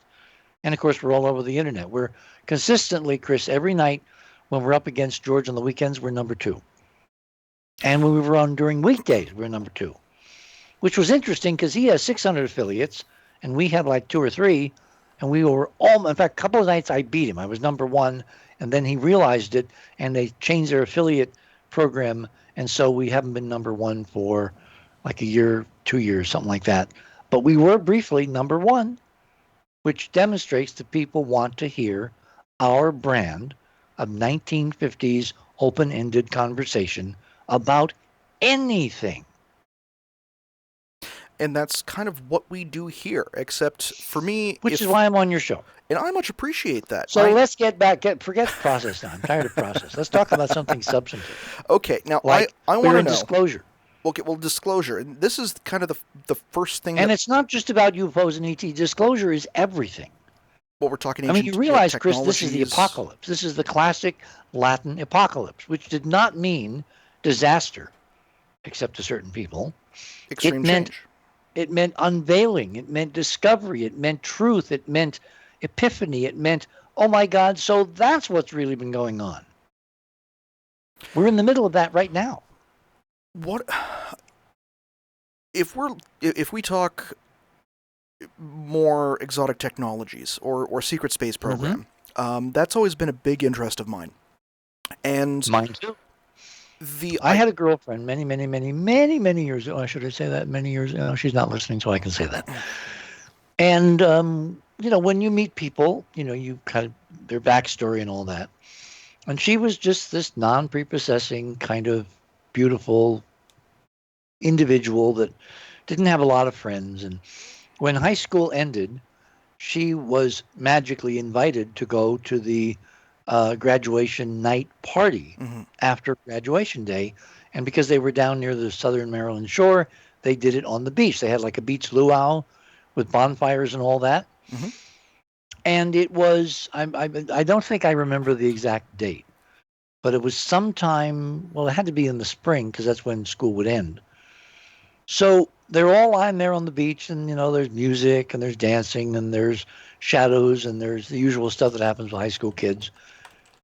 And then they start seeing one by one a bright star coming in from the east out over the ocean, out over the Atlantic Ocean. It's night, bonfires, night, beach, surf. And the star gets bigger and bigger and brighter. And then it according to her testimony, years afterwards, of course, it gets big enough to be seen, and it's a disc-shaped saucer. And it gets closer and closer and closer. And finally, it comes right up to the water's edge where the beach and the ocean begin. And it quietly settles down on 3 tripod legs. This is a big saucer, like 30, 40 feet across. And then, like out of a scene out of what's that famous Billy Wilder film? The Day the Earth Stood Still. A portion of the saucer underneath lowers down, also like the saucer in Forbidden Planet. And there's a stairway and a ramp, and it comes down on the sand with the craft sitting kind of half in the ocean, half out, with the surf coming in and out around it, with this glowing disc at night and lights from the interior and all that. And then they see this shadow appear at the head of the stairs, and it slowly walks down the stairway. And she's telling me, and it looked human, and it was in a big white suit, like an astronaut suit, like an Apollo astronaut suit. And it was like, ding, ding, ding, ding, ding. Because obviously that was a couple of space jocks from the secret space program showing off to a whole bunch of kids on a beach at night, because they're hot jocks and they think they're the best thing since sliced bread, and they couldn't avoid showing off. And then she said that the guy walked back up the ramp closed, ship takes off, and goes up into the night toward the moon. Cool. So to me, that was because there was no possible reason, A, she could lie, B, would have enough knowledge to be able to lie, and C, instead of having real aliens come out of the ship, she had a guy in an Apollo spacesuit. How non-imaginative is that? So in terms of ranking her as a witness, I thought it was, when I said, can we go and find some of the other kids? And, it was a long time ago, and people drift away, and it would have been a huge job. And frankly, events have moved on to where we don't have to prove there's a secret space program. The evidence is all around us. The question is, what's its relationship to the space program that we see? Who gets the short straw? Who gets to fly in the, never crashing spaceships versus who gets to fly in the clunky Saturn V's and shuttles that tend to ruin, an astronaut's life if you screw up? I think it comes down to believability and the ability to... What do you mean, believability? Well, somebody who can keep a secret and then say, I don't know this, and actually not convey that they're lying. If I were somebody who, and I'm not, but if I were somebody... Are you talking about the astronaut corps, the guys that actually have to fly the clunky stuff as opposed to the cool stuff? Well, the cool stuff. Again, the cool stuff themselves, we're talking groups like Solar Warden, for instance, which is a code name. Yeah, that's one code name. I've never believed that because, anyway, but code names can come and go. But the existence of a private space fleet, actually, I think there are two. I think there's ours, meaning humans on Earth, and it's got to be it's got to be some kind of consortium involving all the major nations. It can't just be the U.S. For Putin wouldn't stand for it, okay? And again, the geopolitics we see, if this model is correct, is totally fake. None of it's real. Kim Jong-un is threatening us with ballistic missiles because that's his job in the play, in the script, to be a diversion. So no one says, wait a minute, in the 21st century we have to worry about ballistic missiles? Of course not. We can screw with their inertial guidance systems and they'll never land where you want because hyperdimensional torsion field physics is real. It generates measurable waves. You can use those waves as a weapon to make any conventional Newtonian-based missile go off course and never get where it's supposed to. So, ergo, the threat is a fake. And this is what I've been trying to say, that with the world the way that it is, and if anybody tells me... Okay, or we are being led to believe it is. The way that the world... Because I'm coming to the position, Chris, that everything we see out there is fake. Well, I'm talking about, the way that it is in terms of the big lie. It does not make any sense, and I can understand how people can see this differently. The big lie, or one of the big lies that is propagated, and a lot of it is fear, is that there is a depopulation, there's a depopulation program. It is a possibility there is one, but it doesn't make any sense for large corporations to be in cahoots with one another to kill off the base of their revenue.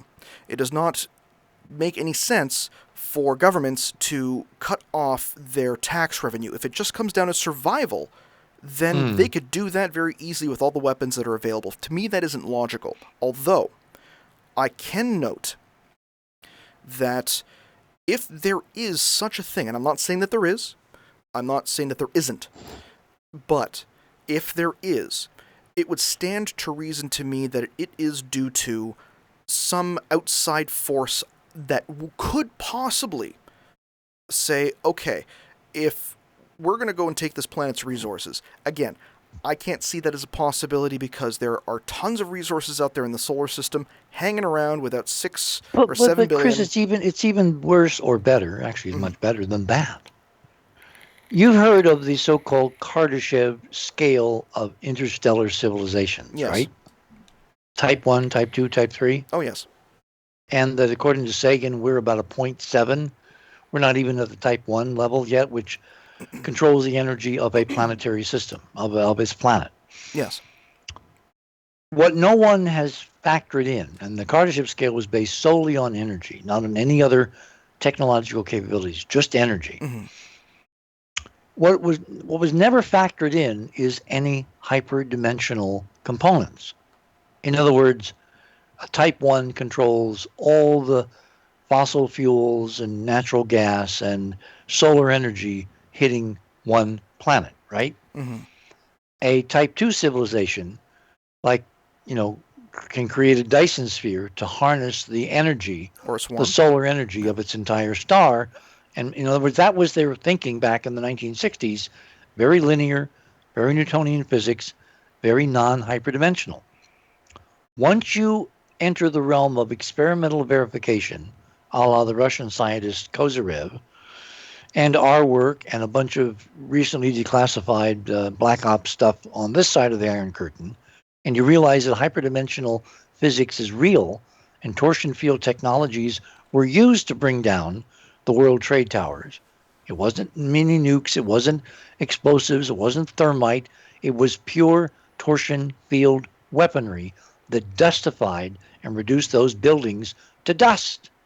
Megatons of dust. You're not the first person to tell me this. I'm glad I'm not, because few of us have been working on this for quite a while. It's nice that it's percolated out there. If that technology was used, it means that you go from a Type 1 to a Type 3, which is, in Kardashev scale, could control the energies of a galaxy of energy, 4 to 500 billion stars overnight, like with the flip of a switch, to say nothing of all the other capabilities that come with conquering multiple dimensions, which include things like phasing matter so you pass through solid walls, reading minds, transporting beings miles away instantly, etc., etc. So we're not talking traditional 1965 Kardashev scale cultures. We're talking Arthur C. Clarke. Any sufficiently advanced technology is indistinguishable from magic. We're dealing with magic in the 21st century, controlled by two subsets of the human species, which are probably pitted against each other. One is Earth, post-World War II, and the governments, with the secret space program, because this war is a spatial war, remember, a war in heaven?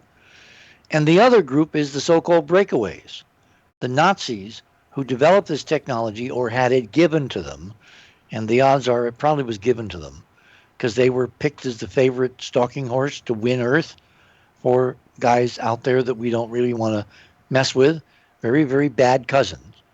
And so you have these two opposing camps. You have the real Earth technology pitted against the breakaway civilization technology for control not just of the Earth, but of the entire solar system, our entire history, our entire identity as who we are as humans, going all the way back to who came here originally, meddled in this nursery, changed everything around, and created the context so Homo sapiens could be born.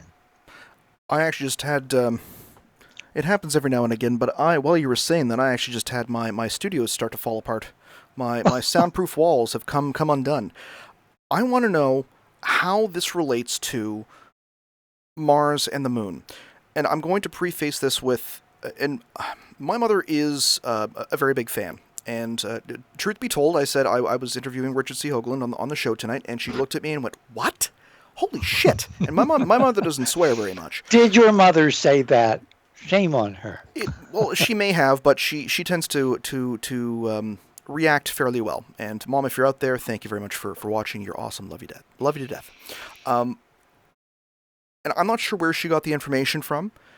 And it's possible it was from one of the many books that she read that she made me read when I was 5. The idea of an ancient war in the solar system. And exactly. And there was, again, as we had mentioned, the possibility of whether there were aliens that were here, whether it was humans that were here a long time ago. Well, my model, and again, we're working through the data to verify the model, but my model is that there was an ancient war in heaven. It's in the Bible. It's listed as the war in heaven. Only problem is it's the wrong end of the book. It should be in the beginning, right after Genesis. But it's put in the end in Revelation. And that may be deliberate, or it may be just, it's hard to reconstruct history when it's long, long gone, and all you've got are, oral legends to try to reconstruct who the hell you really are. But if that's true, then the question is, well, what happened before Genesis? If you read Genesis very carefully, there are 2 creations in Genesis. There's the big one, everything, existence. Then there's another one, separated by an unknown amount of time. Because what does God tell man? He tells man to replenish the earth. Replenish? That means build it up from what it used to be after it was destroyed. That implies a catastrophe. That implies a war. So that's the Western tradition, the Judeo-Christian Bible. Mm-hmm. You look to the ancient Egyptians, what do they talk to? They talk about the first time. There's a group, a committee, of a secret society, whatever you want to call it, called the Shem Su Hor, the followers of Horus. Yes. That goes back tens of thousands of years. Their job is to replenish the earth, to make the first time come again. Weren't the Shem Su Hor the watch? By the way, before I lose my train of thought, doesn't this kind of ring parallel to President Donald J. Trump, make America great again? Well, I thought America was always great. Me too. I live here. But the 1950s, 19.5, is when things went off the rails. In our model, now this is going to go very far afield from aliens and Mars and the moon and stuff in the solar system and Carter-ship civilizations.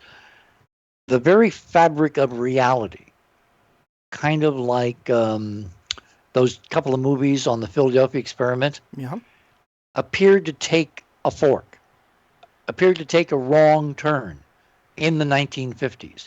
It's like the future we're now living is not the future we should have ever lived. We're in the wrong future. We're in the wrong canyon. We're in the wrong stall. And maybe the art form is, how do we get back to the original timeline where this all works? Because it ain't working now. I mean, those that are forecasting catastrophe, they're absolutely right. If we don't change, if we don't have a game changer, if we don't do something radically different, as I felt for 30 years, the human race is doomed. And you see various authority figures pop up from time to time, like Stephen Hawking, talking about how unless we get off Earth, the human race has about another 100 years. So this is not original. We've got to get, as Joseph Farrell and I talk about all the time, we have to go from a closed system. In other words, we have to go from being an almost type 1, a wannabe type 1, to a type 2. And we have to do it overnight. And the art form is, can we do it without destroying ourselves in the process?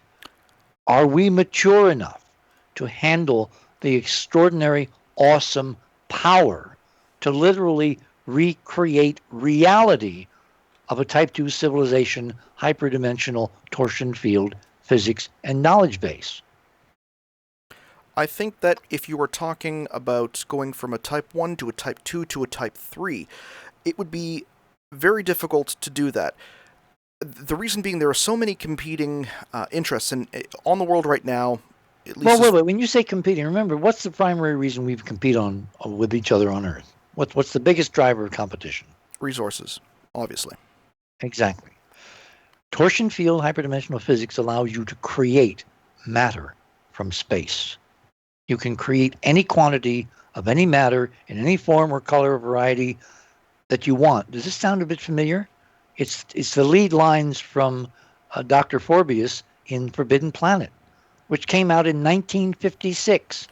I've got a whole decoding of Forbidden Planet, which basically is a message to the in crowd about this jump between a Type not 1 and a Type 2 and all the responsibilities that go with it. Everybody should go out and see that movie again. So when I come out with this blog post or whatever, there'll be enough people out there who've seen the movie that they know what I'm talking about. But yeah, we're poised on the fulcrum, Chris, to everything we've ever wanted and imagined. And if there's an up, there's also a down. The down is that we're not adult enough to handle it, and we'll wind up using these technologies to basically snuff ourselves out like a candle. I happen to think we're made of sterner stuff. I think part of what's happening now politically is a test, however architected it is, however contrived, to see who the hell are Americans really. Are they going to be, forthright and stick with their principles, with their morals, with their knowledge base, with their maturity, with their ability to actually transcend pettiness? Or are they going to basically consign themselves to being fans following an idiot over the edge of the cliff? And so far, we're winning. So far, we here in the States have discovered there's more to us than we thought we were, and we're actually we're in. If this is a long game, we're in the 8th inning maybe, and we're winning because it turns out most of us are who we thought we were. Unfortunately, there's a lot of us that are not who we thought they were. I respect the fact that the ability to wonder and the ability to dream and work very hard for a future has always been an indicative part of American culture and American psyche. Unfortunately, well, we are the frontier civilization. Yes, we are yes. the place that invents the future. And California, farthest west, is the place that invents the future the best. So we're the first culture on the planet in modern times dedicated to the concept of change. For most of history, for most of time, change has been threatening to people. Why? Because if you were on top, the only change was you went down to the bottom. If you were on the bottom, there was no change. So change was threatening. But we have embraced change. And now someone's trying to turn us backwards as opposed to forward. I mean, this whole transgender nonsense came out of the blue, I think, is another deliberate test. We are being tested at every level. And then the question is it all a grand deception to keep us from looking at the real change, which is coming at Warp 9, which is the confrontation of the body politic with the reality that we are not alone. We are part of something so much grander, and we have an awful lot to live up to and to get over before we can join a community of interplanetary civilization a la Star Trek and the Federation. And this is the whole idea of the Prime Directive as a Yes. concept with civilizations. The idea that we as a species is not mature enough to be able to we can't get along with ourselves, even within our own countries, to be able to go out there and not stir up so much shit that we would have to be put down as a species. We are warlike, we are argumentative, we dream big, we fight harder, and if we're going to go to the moon, we're going to go to the moon. But Chris, the question then is, if push comes to shove, is that really us? Or is that a minority who have seized control and power, and the body politic of the planet is in fact not like that? I would say that if you turn off even that, if you turn off cell phones and internet alone in the United States, watch and see how fast it goes towards Mad Max. Well, yeah, because we're totally dependent. Exactly. But see, in any culture, that's going to happen. Any culture. Mm-hmm. Because survival becomes number one. But if you guarantee survival, I mean, I'm watching interesting political things going on. I had a friend of mine, Dr. Joseph Bookman, the other night. He's running for Congress in the 3rd District in Utah. He's actually running on an extraterrestrial disclosure platform.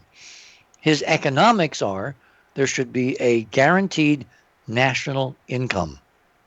He's a libertarian, and he wants a guaranteed national income because essentially, he and I agree that in the last 10,000 years, the resource base and the knowledge base and the information base has so expanded, not because of individual, can work any harder now than they could 10,000 years ago, but because of technology and science.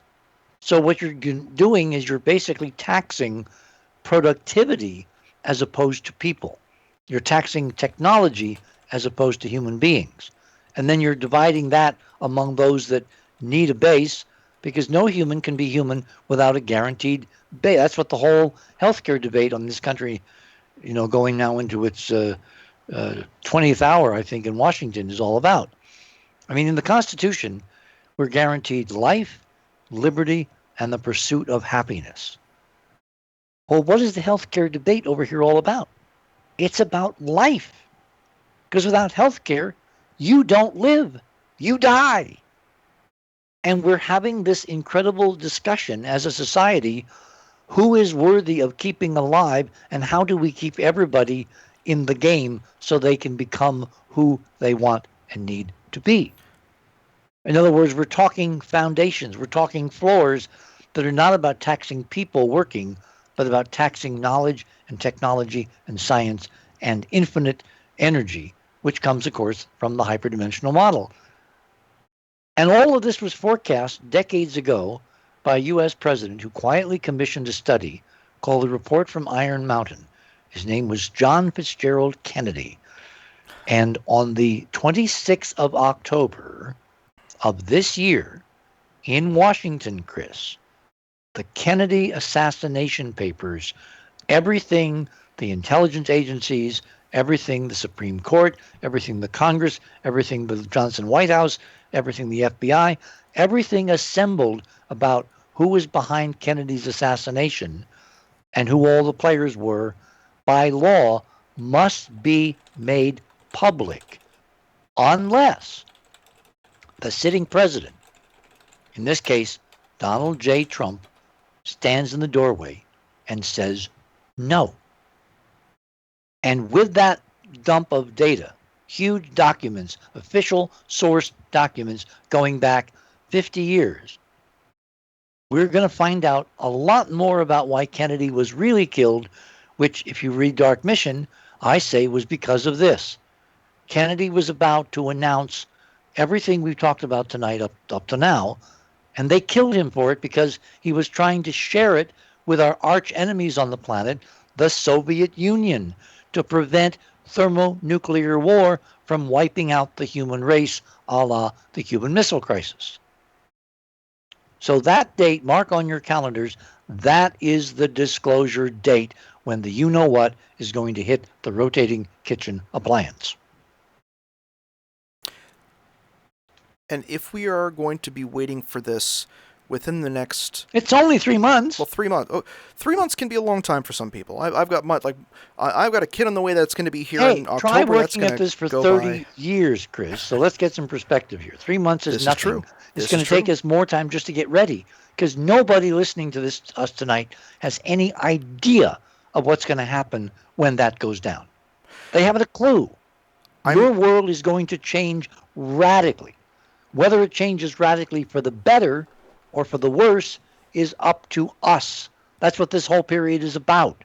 It's seize the day, carpe diem. Someone is trying to affect the future and infect this whole future transition with fear porn.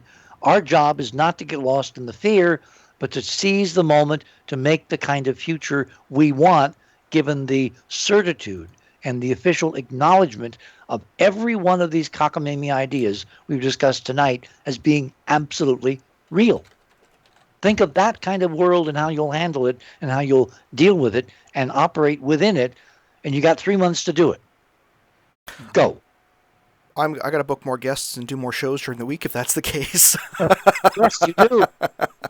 You have to get people ready. That's our job. That's part of our mission, which we chose to accept a long time ago. That's why all the programs I've done for the last 2 years are part of a database. I mean, if you listen to the archive at Club 19.5, note the number, which you can join now. Between now and August 1, you can join for $5, and you'll be grandfathered in forever, for as long as the show lasts and the archive lasts. But after August 1st, getting ready for what's going to happen in October, we're raising the price to $9.95. Now, what you get if you join the club is you get access to an archive of shows I've done for 2 years trying to prepare people for the radical effects on everything of disclosure. Not just technology, not just politics, not just medicine, but everything. There's a database there, deliberately designed, when Art kind of said, wouldn't this be a good idea? And I thought, oh my God, more work. But it's out there, and it's available for a pittance. I mean, $5 is a cup of coffee at Starbucks. That's it. Mm-hmm. Now, there's almost 20 days worth so far of archives. If you sat down tonight to listen to The Other Side of Midnight from when I began, you'd be in almost 3 weeks from now still listening. Nobody can do that full time. It'll take you years to go through what we've got out there, and we're adding new shows every single week. So this is the neatest economic investment you will make in this transition that anybody is ever going to offer you. $5 between now and August 1. Join Club 19.5. Go to our website, theothersideofmidnight.com. Look over on the left. There's instructions for how to get to the right link to join. Get in while the getting's good, because what we're going to do as we go through this disclosure process, we're going to give private briefings to the club members that nobody else is going to get for quite a while. I'm just looking at the website now, because you can pay by PayPal, and it's $5 for each 30 days. This is actually really cool. And it's 16 cents a day. Now, someone very cleverly pointed out when I raised it to $9.95 that comes out to 33 cents per day. And that, of course, is part of the whole hyperdimensional tetrahedral equation. The number 33 being a very interesting number. And I can say, when it comes to numbers, and angel numbers, as they're sometimes called, repeating 1, 1, 1, 3, 3, 3, 4, 4, all that. I've actually been seeing those numbers with someone I've been chatting with on Facebook ever since last week, ever since last Wednesday. And it's like, up until Saturday, it was just getting increasingly more likely, and then just kind of pitched off again. In anything, whether it was subscribers, whether it was, a dollar figure we were looking at online, just 111, 333, 555, 444. 555, I think, appeared 2 or 3 times, but like even with distances, like if you've got 3 routes on Google Maps, so that's 1, 3, and then you would see, let's say one route has a certain sequence of numbers, and it would be like 3327, and like 3 hours to drive, or like 5.37 hours to drive. And if you looked at each route had one of the sequential numbers if you actually added it together. So there are some things with reality that we don't necessarily understand. This is predicted by the model. I mean, George Norrie for years and years used to say, I'm seeing 1111s all over. I wonder what that means. Mm-hmm. So I sat down one day and I actually figured out what it meant. And when I told him, he was kind of unimpressed, because I guess it wasn't what he expected. But 1111 or any of these sequential numbers are all part of the hyperdimensional 19.5 equation. And I've got a series of slides in a PowerPoint I did in Los Angeles some years ago that actually show step by step how you get this hyperdimensional equation. What it means is not that anybody is doing this. This is the fabric of reality. This is the pattern resonance nodes in reality itself that manifest as these numbers, which are reflective of the underlying reality. That makes sense? It's kind of like conscious minds that are aware of these patterns, they're more at the cutting edge and they're more, let's say, in tune with the new patterns emerging than people who don't notice them.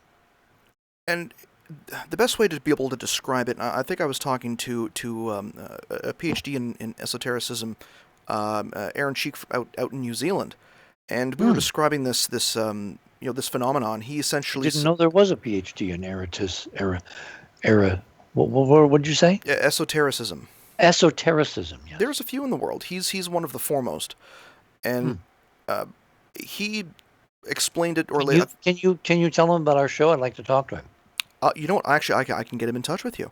Fantastic. Now, one way that we describe it is, okay, if you have a grinding wheel and you put it up against metal, and that's kind of, either a force going up against the universe or even just, two universes parallel to one another bumping up.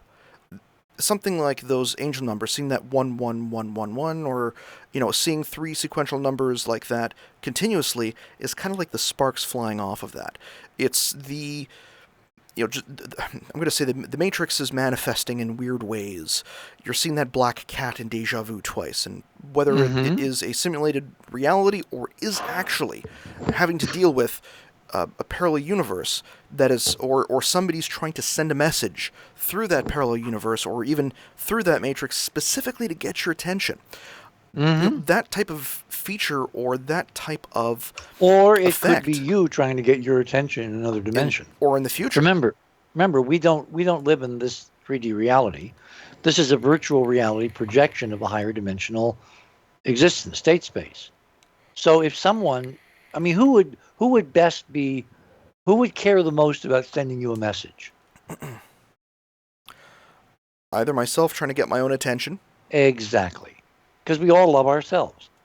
So I've been looking at these kind of patterns going back decades. I found the 19.5 pattern initially in something called astrocartography. You know what that is? Mapping of stars, if I'm not mistaken. No. In astrology, it's basically mapping where you're born versus various angles and alignments and conjunctions and all that. And when I looked at that data, it was 19.5s came out over and over again. So that seems, 19.5 is the key to understanding this entire physics. That's the code key. If you were going to express hyperdimensional reality in one expression, 19.5 is it. For instance, our President Trump, just signed the annual budget for NASA. Guess how much? 19.5 billion. You got it. If you look at mid-latitude electrical currents in the upper atmosphere, both in the northern and southern hemisphere, 19.5 degrees latitude north and south. If you look at the upwelling of the Great Red Spot on Jupiter, 19.5 degrees latitude. If you look at the median, let's see, this is a hard one. This is in economics, which I was stunned by. If you look at the equilibrium curve between raising the marginal rates of income taxes and the number of wealthy billions of people, the denominator turns out 19.5. So it's everywhere. If you take a satellite photograph of a boat going across a lake and you see the bow wave, that angle to the boat, 19.5 degrees. So this is a fundamental concept of the resonances of the hyperdimensional reality in which our 3D reality is based. Now, I know people like Musk and others have talked about, are we living in a artificially created virtual computer program, a computer simulation, right? Yes. You've heard that? I have, yes. Okay.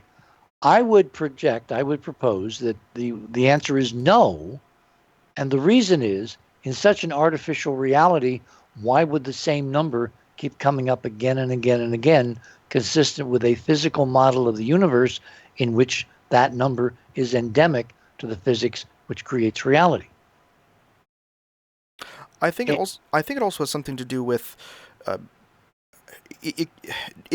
tends to lead towards the idea of some type of intelligent design or some type of Well, fourth before dimensional. you jump there, remember resonance nodes can be incredibly powerful. This is true. Incredibly powerful. There is order out of chaos in resonance patterns. Look at, something called the Chladni effect? I've heard of it. I'm just trying to remember the Chladni effect. I'm going to look this Okay. up. Chladni. See, right now we should have that music. Dum dum dum dum dum dum dum dum dum dum dum dum dum dum dum dum dum dum. Kind of like, background We have a sandwich. metronome music. Well, we have a sandwich.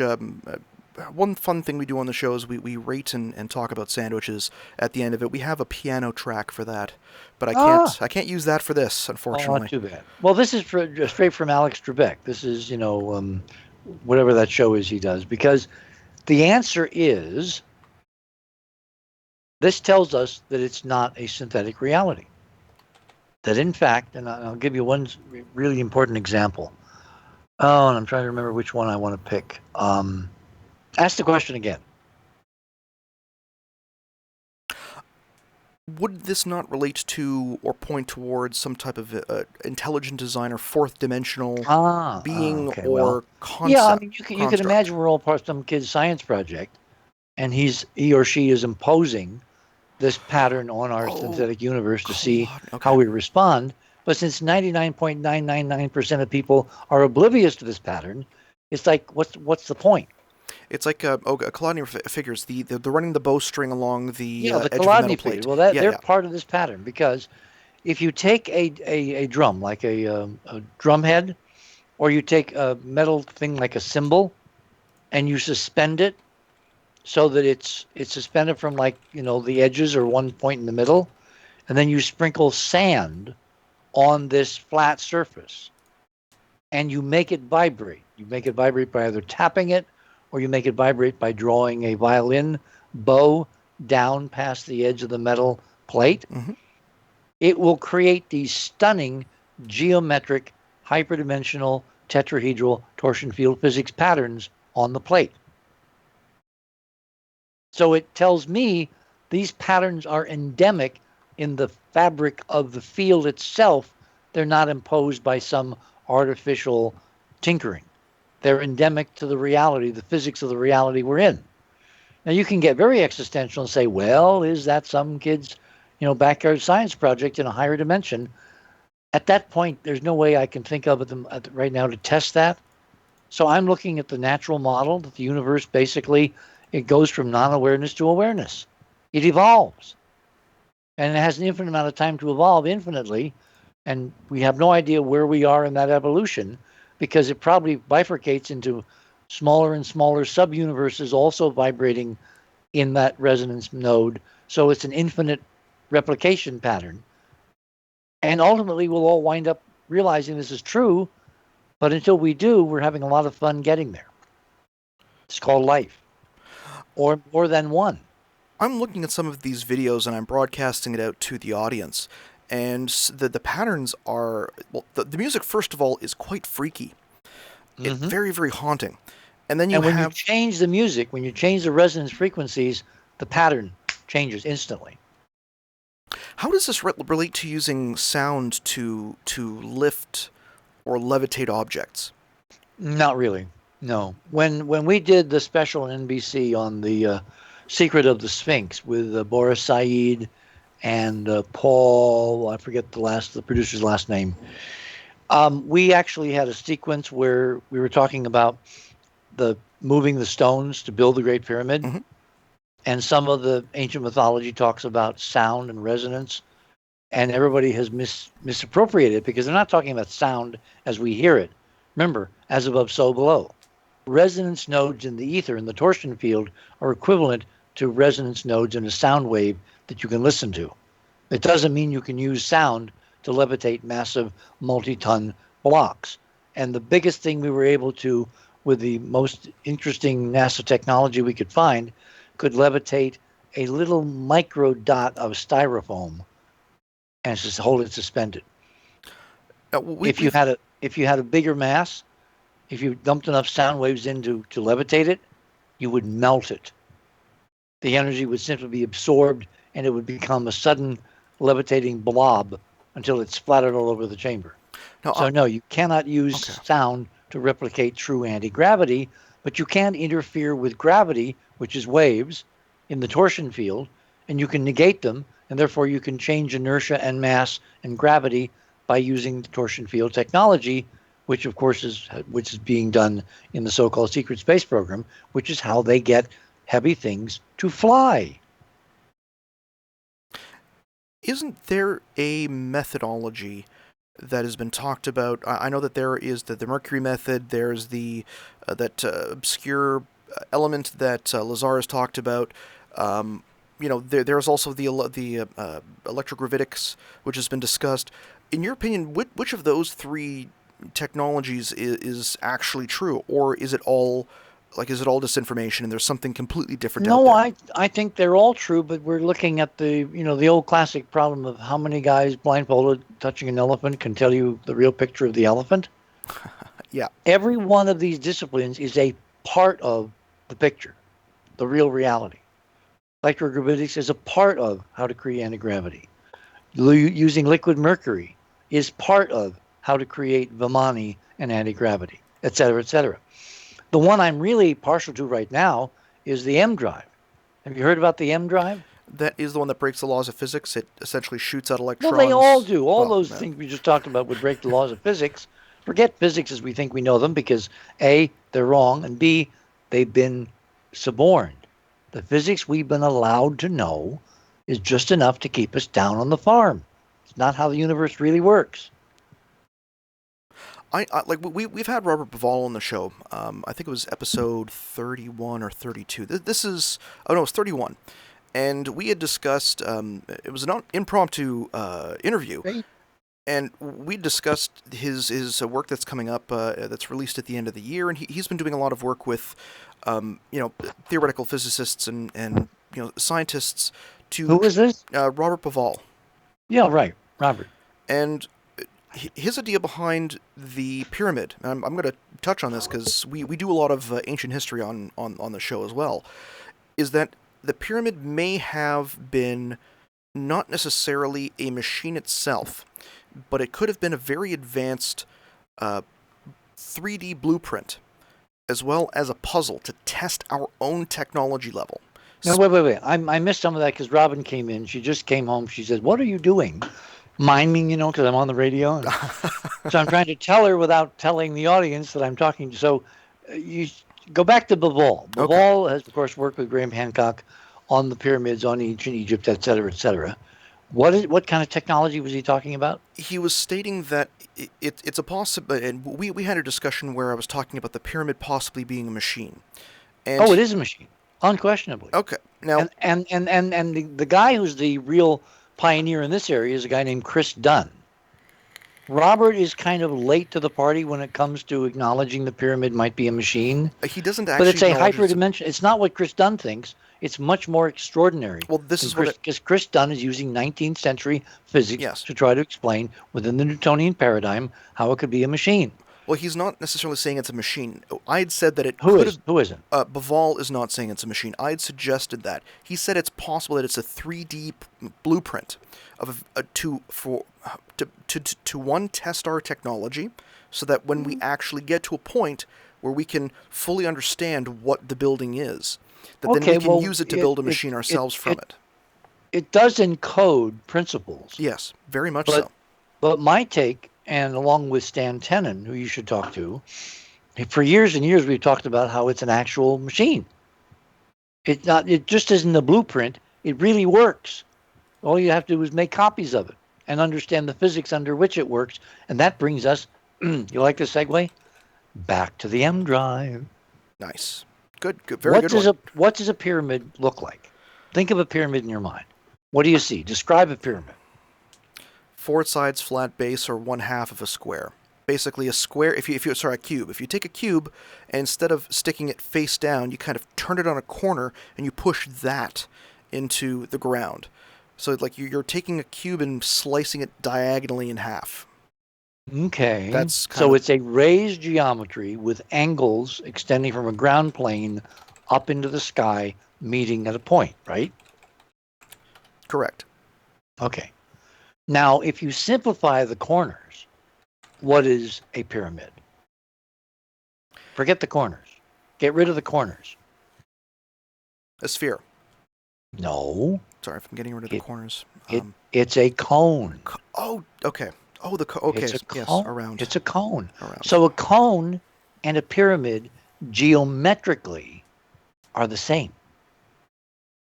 All right? Okay. Yes. An M drive is a cone or a pyramid made out of a conductive metal, copper is usually used, sealed at the base. So nothing gets in, nothing gets out. Except they put a little port in one side and they pump in microwave energy, radio frequency, high frequency radio waves. And they rattle around inside the cone or the pyramid, and the damn thing wants to move in the direction of the tight end of the cone. Not the big end, not the flat end, but the pointy end, with nothing coming out. It just wants to move. And it's proportional to the energy of the microwaves you pump in. Pump in 2 kilowatts, you get X number of centimeters per second acceleration.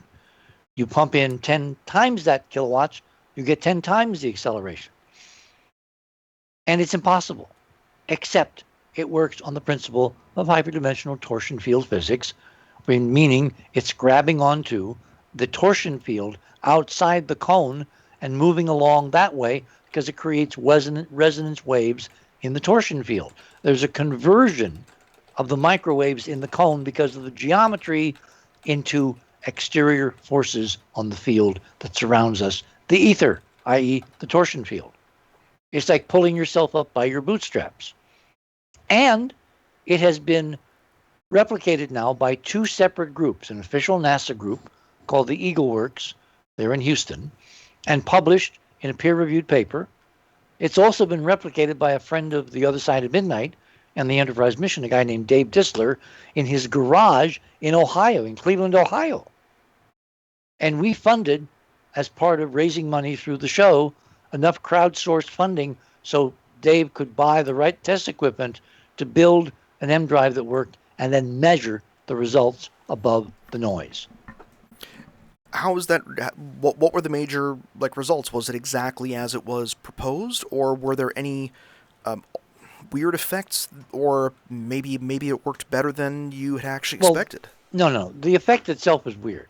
I mean, this actually came from the work of an engineer in Britain named Roger Sawyer, who worked for a telecommunications company that made satellites.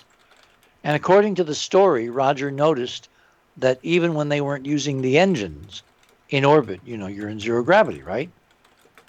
When they weren't using the engines, only using the microwave feed horns, there were anomalous motions on the satellite, on the spacecraft. And he figured out that, maybe these microwave horns were acting like some kind of rocket thrust way above what the light pressure or electromagnetic pressure would calculate if you actually use ordinary electromagnetic calculations to try to limit out how much pressure would move the satellite by how much. So he started doing, experiments on Earth in a lab, got some major funding from a couple of aerospace companies, and then, of course, as everything happens in this universe, it all went black, it all went dark, it all became classified. And you've had little bits and pieces of data pop up that other governments are looking at, like the Chinese. There was a very interesting physicist outside Beijing who built a version of Sawyer's M drive, big copper cone dumping microwaves in, and got really much more thrust than they expected. And then all that data went dark into the black. So it's interesting that the NASA experiments and the Disler experiments have not gone black. We now know the damn thing works. Now that, of course, is your Type 2 revolution, Chris. This is a Type 2 technology, because not only do you have thrust out of nothing, you just dump electricity in and you get thrust. Well, that takes you anywhere you want in the galaxy, in the universe, with no fuel. Zero fuel. The fuel is the field around you, the torsion field. And here's the corollary. With this M drive, you also get infinite energy. Ooh. Let me repeat that. With the M drive, you get infinite energy. Now, there's a primitive way to harness that, and then there's a very sophisticated way. Let me give the primitive way, okay? Thought experiment. You got a rod sticking up out of your lab table, right? Mhm. On the rod, you've got a horizontal bar, okay? On the horizontal bar, and the bar can rotate around the rod 360. So it rotates horizontally. On the end of the bar, you put an M drive pointing in one direction, and on the other end, you put an M drive pointing in the opposite direction. And you turn the power on, and the bar slowly begins to rotate. And it rotates faster and faster and faster and faster and faster and faster and faster. And in the middle, where the slip rings would be to feed the current to the M drives, you have a little generator. And you pick off the electricity that you're making by spinning the M drives, by dumping electricity into them. And when you get the rotation up fast enough, you will produce out of the ether, out of the torsion field, more electrical energy than you're putting into the M drives, i.e., it's perpetual motion, it's forever drive, it's forever electricity, it's infinite energy, it's the key to remaking all of reality, and it's within us now in the 21st century because I know 2 models that exist that could be configured this way. So stick them together and let's get some free energy. I got a big plasma TV that could use some power. The point is, we're in the revolution. Do you get it, Chris? We're in disclosure. It's not going to be a clarion call from the White House with Trump sitting there with a dour expression on his face. It's going to happen regardless of what he does, unless he adamantly refuses to make public the Kennedy documents, in which case the river will just flow around him, because the M drive is real. Other technologies are real. Have you seen the quantum beaming that the Chinese have been doing from satellite to ground? Yes, and that technology is going to change. Like we're going to hit a singularity in terms of technology very soon if we haven't already hit it. You got to get off the planet. You can't keep all this stuff on one little spit of dust. You got to get off the Earth. We have to colonize again the solar system. We have to reach out and find the libraries.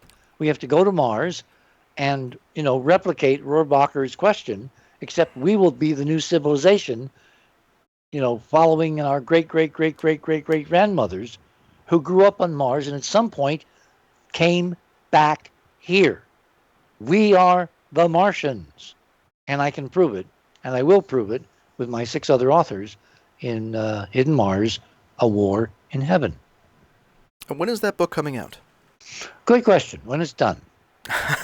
Like all good, really, fine we wines. are they have to be self-publishing. well. We're not held, captive by any commercial publishers. It'll be ready when it's, as my grandmother used to say, when it's steamboat time, you steam. We're not going to put it out there till it's ready because we have to document all these amazing, absurd things to make sure that the critics, the paid trolls, the skeptics can't tear it apart. And I've noticed when it comes to the paid trolls, and I actually had to at least hint out there that the technical difficulties were, again, giving the signal to the fans and listeners out there that if there's technical difficulties, it is for sinister reasons because they're going to try this. No, it's not that we're klutses. It's not that we don't know how to twist the dials. It's because somebody doesn't want this message out. Because the war is now not about is it real, it's about what does it mean. Now, why would they be the idea of extraterrestrials off planet, being in the solar system, whether it is the moon, Mars, Phobos, Deimos, or even like Venus, for instance. And I'm not sure how much work has been done with Venus. Hard to get through that cloud cover. But why, if there is so much information that is out there, the idea of slowly releasing it to get us used to it, I can understand. But why would they not want to say, okay, so 150 million years ago, or 200 million years ago, there was a race that lived on this planet?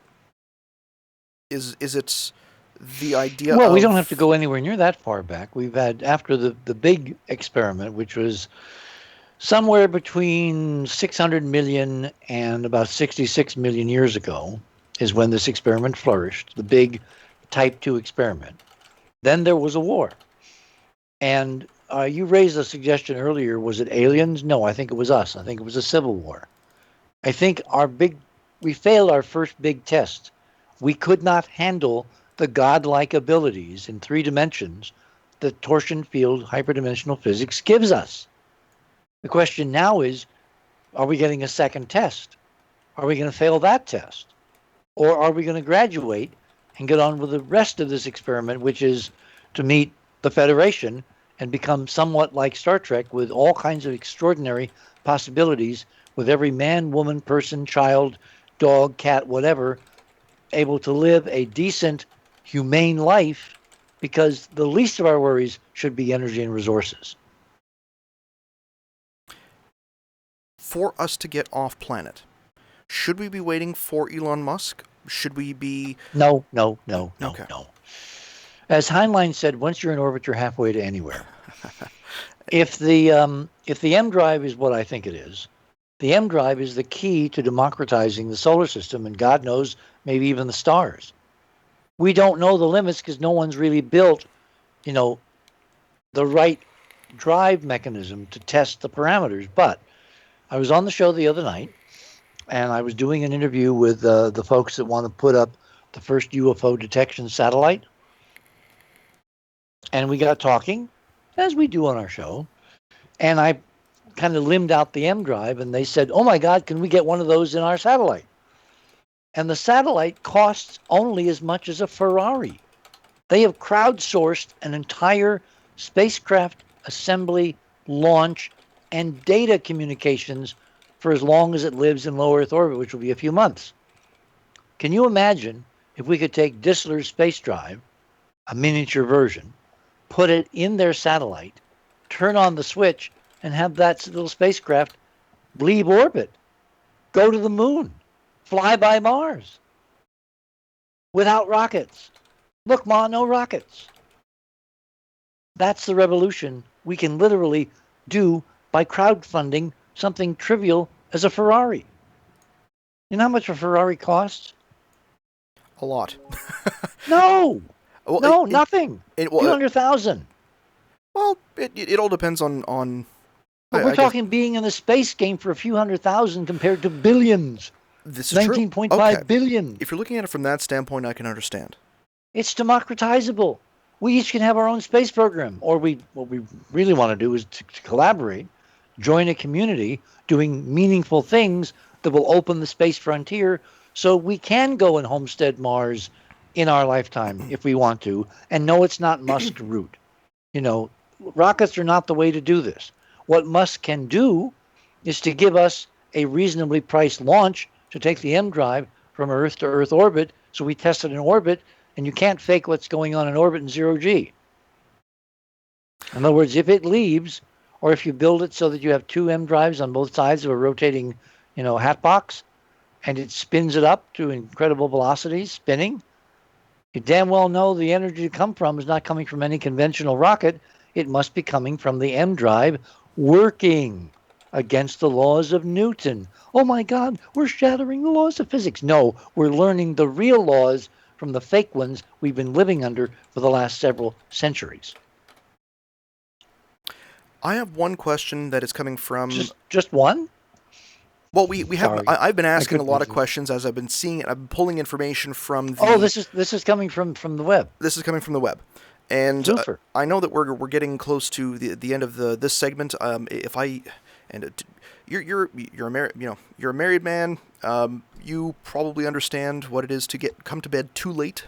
So yes, I do. Okay, well then, I have to make sure that we can, or at least I have to make sure the continuation of the show. I keep forgetting you're back in the Eastern time zone. It is so. Eastern It's like what 20 of 1 there. It's 12:43, and we still have the one last segment to be able to do.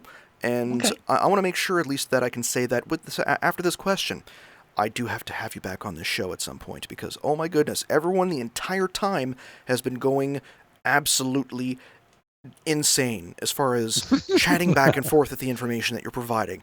And look, if they want to follow all this after your show, all they have to do is join Club 19.5, because this is the raison d'etre for the other side of midnight. Going back to Long John Neville, where, I mean, when I was a kid, I used to listen to him on WOR under the blanket because my mommy wanted me to go to bed and I didn't want to go to bed. And I got hooked on this idea that, oh my God, reality is not what they tell me it is in daytime. Turns out that's reality. Daytime is the fake. Nighttime is real reality, and all the crazy stuff that Long John talked about and Art Bell talked about and George has talked about and all the other people that have joined this party, that's part and parcel of the real reality. And your guide is going to be join Club 19.5, and you're going to have a front row seat, not only in watching it unfold, but in making it unfold, like funding an M drive for space for this satellite group that wants to put it up into orbit by the end of the year. Now, speaking of future technology... So what was the question? Well, this is what I was trying to segue myself. I don't have your experience, so please do forgive me. And I'm talking on the radio. It's we've only been on the air for about a year at this point, and in the next year, who knows what can happen, such as D-Wave computers, as well as artificial intelligence. I would love, and the listeners who are sending in these questions would love to get your opinion on that. It may not happen next year. I mean, there are some limits just because you have to kind of get an industrial base that can work in this new level of technology and precision. But when I see what the Chinese are doing with quantum computing and, teleporting what quantum states, that's a forerunner of the transporter. I mean, I kid you not. And, the problem, how do we get from, transporting a quantum state to transporting a person? That's probably, it's hard to predict because remember, the future is not linear. The future is asymptotic, meaning the curve doesn't go twice as far out and twice as far up. It goes up like a lovelorn rocket, almost vertically, very quickly. So the idea of things that are in certain eras, it's kind of meaningless to talk about how many thousands of years an ET civilization would be ahead of us, because we could be there tomorrow, depending upon the rate at which inventive, creative people are supported to take their crazy ideas and make them real. And at the moment, it's at the boundaries. But as soon as we acknowledge that we're not alone, that we have this incredible history, that we're surrounded by artifacts of an ancient culture which is ours, actually many cultures, the lid on thinking and allocating resources to going and scavenging that technology and figuring out how it works and putting it to use for 7 billion people on this planet who basically are going to die unless they get a tremendous infusion of resources soon. That's going to be the driver, which means that all bets as to how long or how short this is going to take are kind of off. So I wouldn't say next year, but 5 years? 5 years to me, we could be living in the most amazing future. Go watch a movie called Tomorrowland. All right? Yep, I've watched it. Good done movie. by George. I've watched it 2 or 3 times. The more you watch it, the more there is there to watch. It's with George, what's his name? George Clooney. George Clooney. Yep. Very important movie. And it comes to cable over and over in a kind of repeating cycle pattern. Tape it, get your friends to watch it, talk about it, because the ending is really important to pay attention to. It's about keeping us down on the farm versus letting us go and become whatever we can become. Live long and prosper. And with that, I'm going to once again thank you very much for your kindness and for your time, Richard. It's been fun. We got to do it again. Definitely. And stop with this sir business, Chris. Come on, we're both in the same business. We're trying to create the future. Remember, we're not going to walk into it blindly. The mission now is to create the future we want. That's what the physics has been telling me, that this is not just a battle between various visions of the future. This is a battle for who's going to control it, and we don't want the one that they want to control. We want our future, but we have to work for it. And that means we have to get out there and proselytize and tell more people that the fake news that Trump keeps talking about is not just about politics, it's about everything, including probably Einstein's theory of relativity. which has limited us to the solar system since the 1900s. Maybe that's not totally true or true at all. And if not, we can go to Tabby's star and find out what's really there in our lifetime. And in that lifetime, we hope to be able to go there with you, and I hope to be able to go there with you on this show, and that's a very excellent subject to be able to start off with. Richard, have yourself a wonderful night, and a great weekend. It's much appreciated. Well, thank you, Chris, and please invite me back. Oh, definitely. Next up on the program, we are going to be having a special treat. Oh, that is actually, we'll play the jazz song for now. Richard, have yourself a good night. I will talk to you soon, and I sent you that email, by the way. Okay, have you been in touch, by the way, with my producer, Cynthia? I have. I sent her an email stating that I was having email issues, I think, and I'm not even sure if that email was sent out to her. I think I'm still having those issues. Because I'd like to post a copy of this conversation on our website, The Other Side of Midnight. Yes, I'll be able to send that out as soon as I get it up. Which will advertise the Den of Lore. And I very much appreciate that. Thank you very much. No.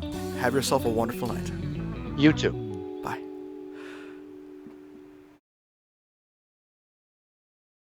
And where is it? There we go. And ladies and gentlemen, I'd like to say thank you so much. We are still on the program. I'm going to try and get through this last segment before my wife asks where I am. She always says as long as we can get to the end of the show sometime before midnight, and I know that it is a little later than we expected, but we are still going to get there. Gentlemen, if you are ready, I'm going to be calling you one by one and bringing you in for the Sammich Corner, and I'm going to see if I can turn up that bass. Bass. There we go. Ladies and gentlemen, thank you so much, and Richard C. Hoagland, oh my goodness, what a man. A mutual friend of ours who put us in contact with one another said he is one of the kindest men you'll ever meet in this business. And, you know what, it's so awesome when you get to talk to people that you got to talk to or listen to when you were a kid. This is one of the reasons I do this show. It is so cool. And with that, I'm going to see if the gentlemen are ready. Gentlemen, are you ready? Let's see, can we do the Sammich Counter?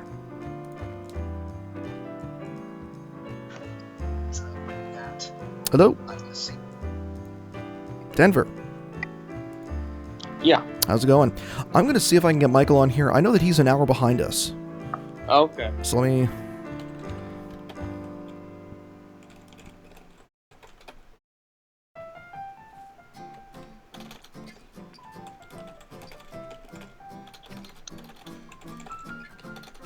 Now, just to be able to give everyone an update, last week on the program, we actually had a wonderful sandwich that was coming to us from my own head, again.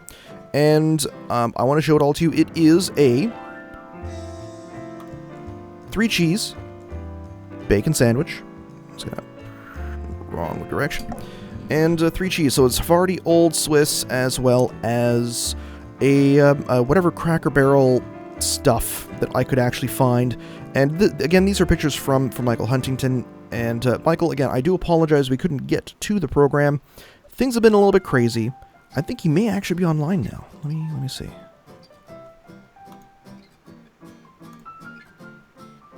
Because I told him, like, if you're up, give me 15 minutes. We'll get through this segment, and we're gonna kick some butt. So how did your sandwich go? Denver. Oh yeah, I mean it was really good. It doesn't, I didn't take pictures of mine, and it certainly doesn't look as good as Michael's. But yeah, man, this was a 9 in my book. Okay, so you said 9, and if I can get Michael on here. This kind of sandwich. I mean, this is phone line problems all night. This is just cheese and bacon and bread. I mean, that's no goofy ingredients. This is just a damn good sandwich. And I'll be frank and honest. I had no cheese at home. I had the Cracker Barrel. I know this sandwich. I know it very well. It is my wife's recipe, and I love her to death for it. And I'm going to give this a 9 as well, because it is one of those sandwiches that if you eat it, it is going to fill you right up. Now, I'm assuming that... Oh my goodness. Can you see this? No, of course I haven't... Yeah, that looks... Yeah, his looks really... not only, is he a chef, but he's an amazing food photographer. That is an art in and of itself. And it's browned on both sides, and for the sandwich you take... You basically make a grilled cheese sandwich, but you have bacon, and you use 3 types of cheese: aged cheddar, Havarti, as well as a third Cracker Barrel random cheese. And pretty much if you don't know that cheese, or if you don't have it, I actually looked on the Kraft website, and it was absolutely horrible for a design for a website. Everything was labeled the same, and I just couldn't deal with it. I'm like, I can't deal with this right now. But Michael, oh my goodness. Michael, I'm going to say, you, sir, are... okay, this is the Cracker Barrel cheese. And I use Kirkland bacon. And was that the only one that I took? Oh my goodness. It's the only one that apparently I uploaded. But that's the Cracker Barrel cheese I said you gotta use. It's a herb and garlic cheddar. Herb and garlic cheddar. So if you can find that, use it. But still, I'm assuming this is absolutely fantastic. Now, I'm going to say next week, I'm actually going to do a separate sandwich counter. I'm going to get you guys on the show, like we can do it on a cryptozoology or crypto corner, and I want to get Michael's opinion on this, because even though I say it's a 9 and he says it's a 9, or sorry, you say it's a 9, I want to know what he thinks, because this thing looks absolutely phenomenal. And Michael, you're not only a wonderful, wonderful, wonderful researcher and writer, you are also one of the best sandwich chefs I've ever seen in my life. But double check here. Whoop. And look at his photography work with it. Food photography, that is, a very specialized brand of photography. And I just keep switching back and forth here. I think this is just like taken with an iPhone. Well, like, Michael, you are... Yeah, he's just awesome. Oh my goodness. Now, let's see. He stages it so well, Well, he's a chef. He's an actual chef. Not only is he a chef, he's also a travel writer for ufology. And again, for Michael Huntington Strange Travels, for all your UFO news needs, as well as just strange travel stories that he, his wife, and his family, basically had experience and talk about. I'm also gonna give a good shout out to denvermichaels.net. If you like cryptozoology blogs, it's one of the most straightforward ones you'll find. Both of these guys do have extensive libraries. Michael Huntington's actually been on Occulture twice, which is cool as hell. I'm like, I know Michael. And truth be told, with both of you guys on here, it adds that little extra flavor, a little extra spice, that it makes this place a little bit warmer to be. We talk about ancient history and, the end of the earth, and then we talk about sandwiches. And I'm just absolutely blessed to have you guys on here. Also, again, Hobby, I do apologize I didn't give you a shout out. Thank you very much for your denoflore.com/support monthly donation of $5 a month to be able to support the program, keep the lights on, and make sure that we're at least revenue neutral. We're almost at that goal of being able to at least pay the bills and keep the lights on. My wife has told me we're going to actually move the studio downstairs, like at the end of September. I think, no, actually at the end of the month. I've got until the start of our 1-year anniversary month to have the new studio up and running. So, your donations and support is greatly appreciated. Keep us sponsor free. With our audience, I could go out and get sponsors I've been offered. I've talked to some originally when we first started, and I said, okay, no, we're not going to do that because I want to be answerable to you guys and only to you guys, not to the guys that are paying the paychecks to provide their products. And when I'm doing stuff like this and plug on my friends, it's because, you know what, I like to support people. I love to make sure that people I care about do well, and oh my goodness, apparently they're also well fed. So I'm not gonna announce the sandwich on this show. I'm going to wait until I can get Michael on here, until I can get his rating. But you know, at least at that point, it'll get you a chance to either get pictures up on another one, and for me to be able to get pictures up on another one. I actually ate one on the show last week for anyone who watched, and it didn't go so well. I said this is probably not a good thing to try and repeat, because I just messed it right up. So I'm going to say I'm actually very hungry right now. Yeah, look at that. I'm getting slammed here with... Oh, there's my email. I'm just going to turn off that side of the screen. That's a Skype. There we go. So, Denver, what do you got going on this week? So, you got the test going on this weekend. You're going to try and get some video. Probably will not be this weekend. It looks like it's going to be next weekend. We're expecting heavy rain Saturday. Sunday, I'm not sure about, but I know my sister can't get together with me Sunday, so it's probably going to be the following weekend. Okay.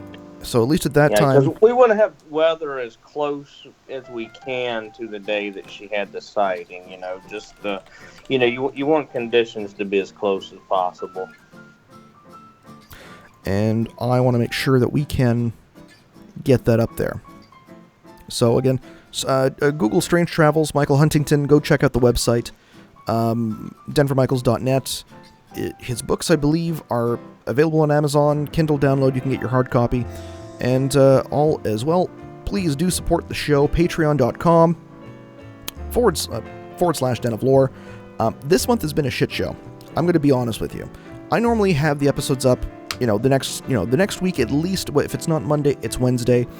From the 5th of the month, so the Saturday after our first episode with Michael, up until now, I've essentially been doing about 22 hours a day, every single day, Monday, Tuesday, Wednesday, Thursday, Friday, Saturday, for the symposium, for just to be able to work with, great people like Cameron Wiltshire and Jimmy Church from Fade to Black, to help Clay get this, get the fundly going to bring John home.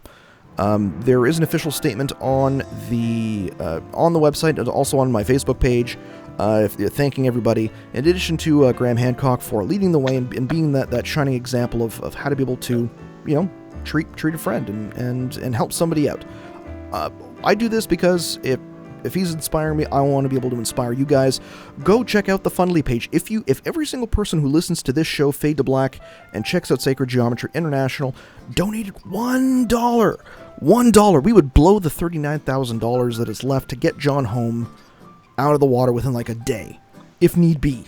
So, the symposium's on Sacred Geometry International. It's 12 hours. I'd been up for 72 at that point, with no sleep. So please do excuse my almost dying on air, because it was also 35 degrees. Just giving you a heads up on that right now. Ladies and gentlemen, this has been another episode of Den of Lore. I want to say thank you very much for all of you for tuning in every single week.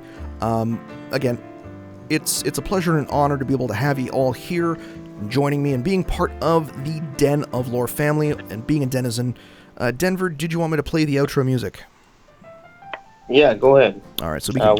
whatever you like. Surprise me. Well, I think we have an official outro music now. No, that's true. That's true. You do. Let's see if I can find it. That's not it. Is that it? Okay.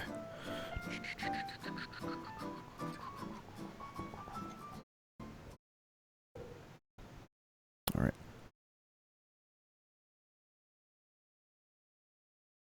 There we go. There it is. Ladies and gentlemen, and I keep saying ladies and denizens, my friends, Craig Flowers, thank you very much for saying I'm killing it again, you guys keep tuning in, and I keep doing it because you guys keep tuning in. I'm doing something you guys like. I'm just happy that you appreciate and, you support the show. It's why I do this. Well, this is a hobby. So please, what I want you to do is bear with me. Post on my wall, if you can actually do that. And I'm going to approve them. Post on my wall and just say, Chris's wife, we love this show. We want it to go on.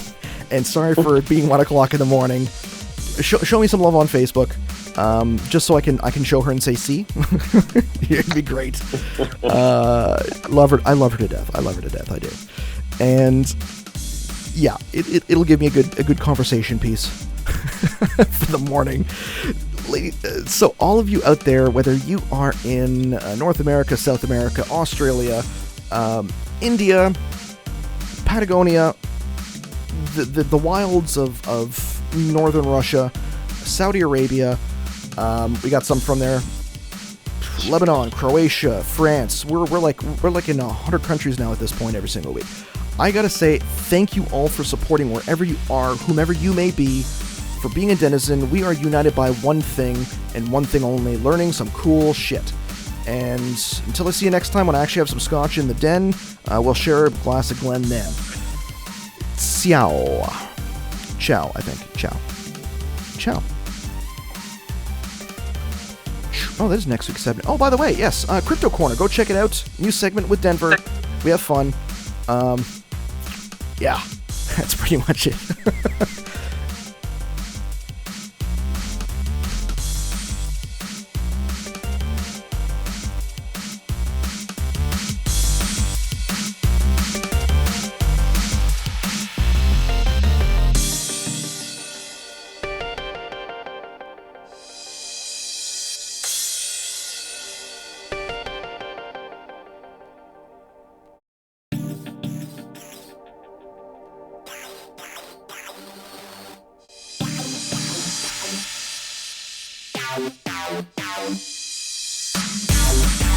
Wow.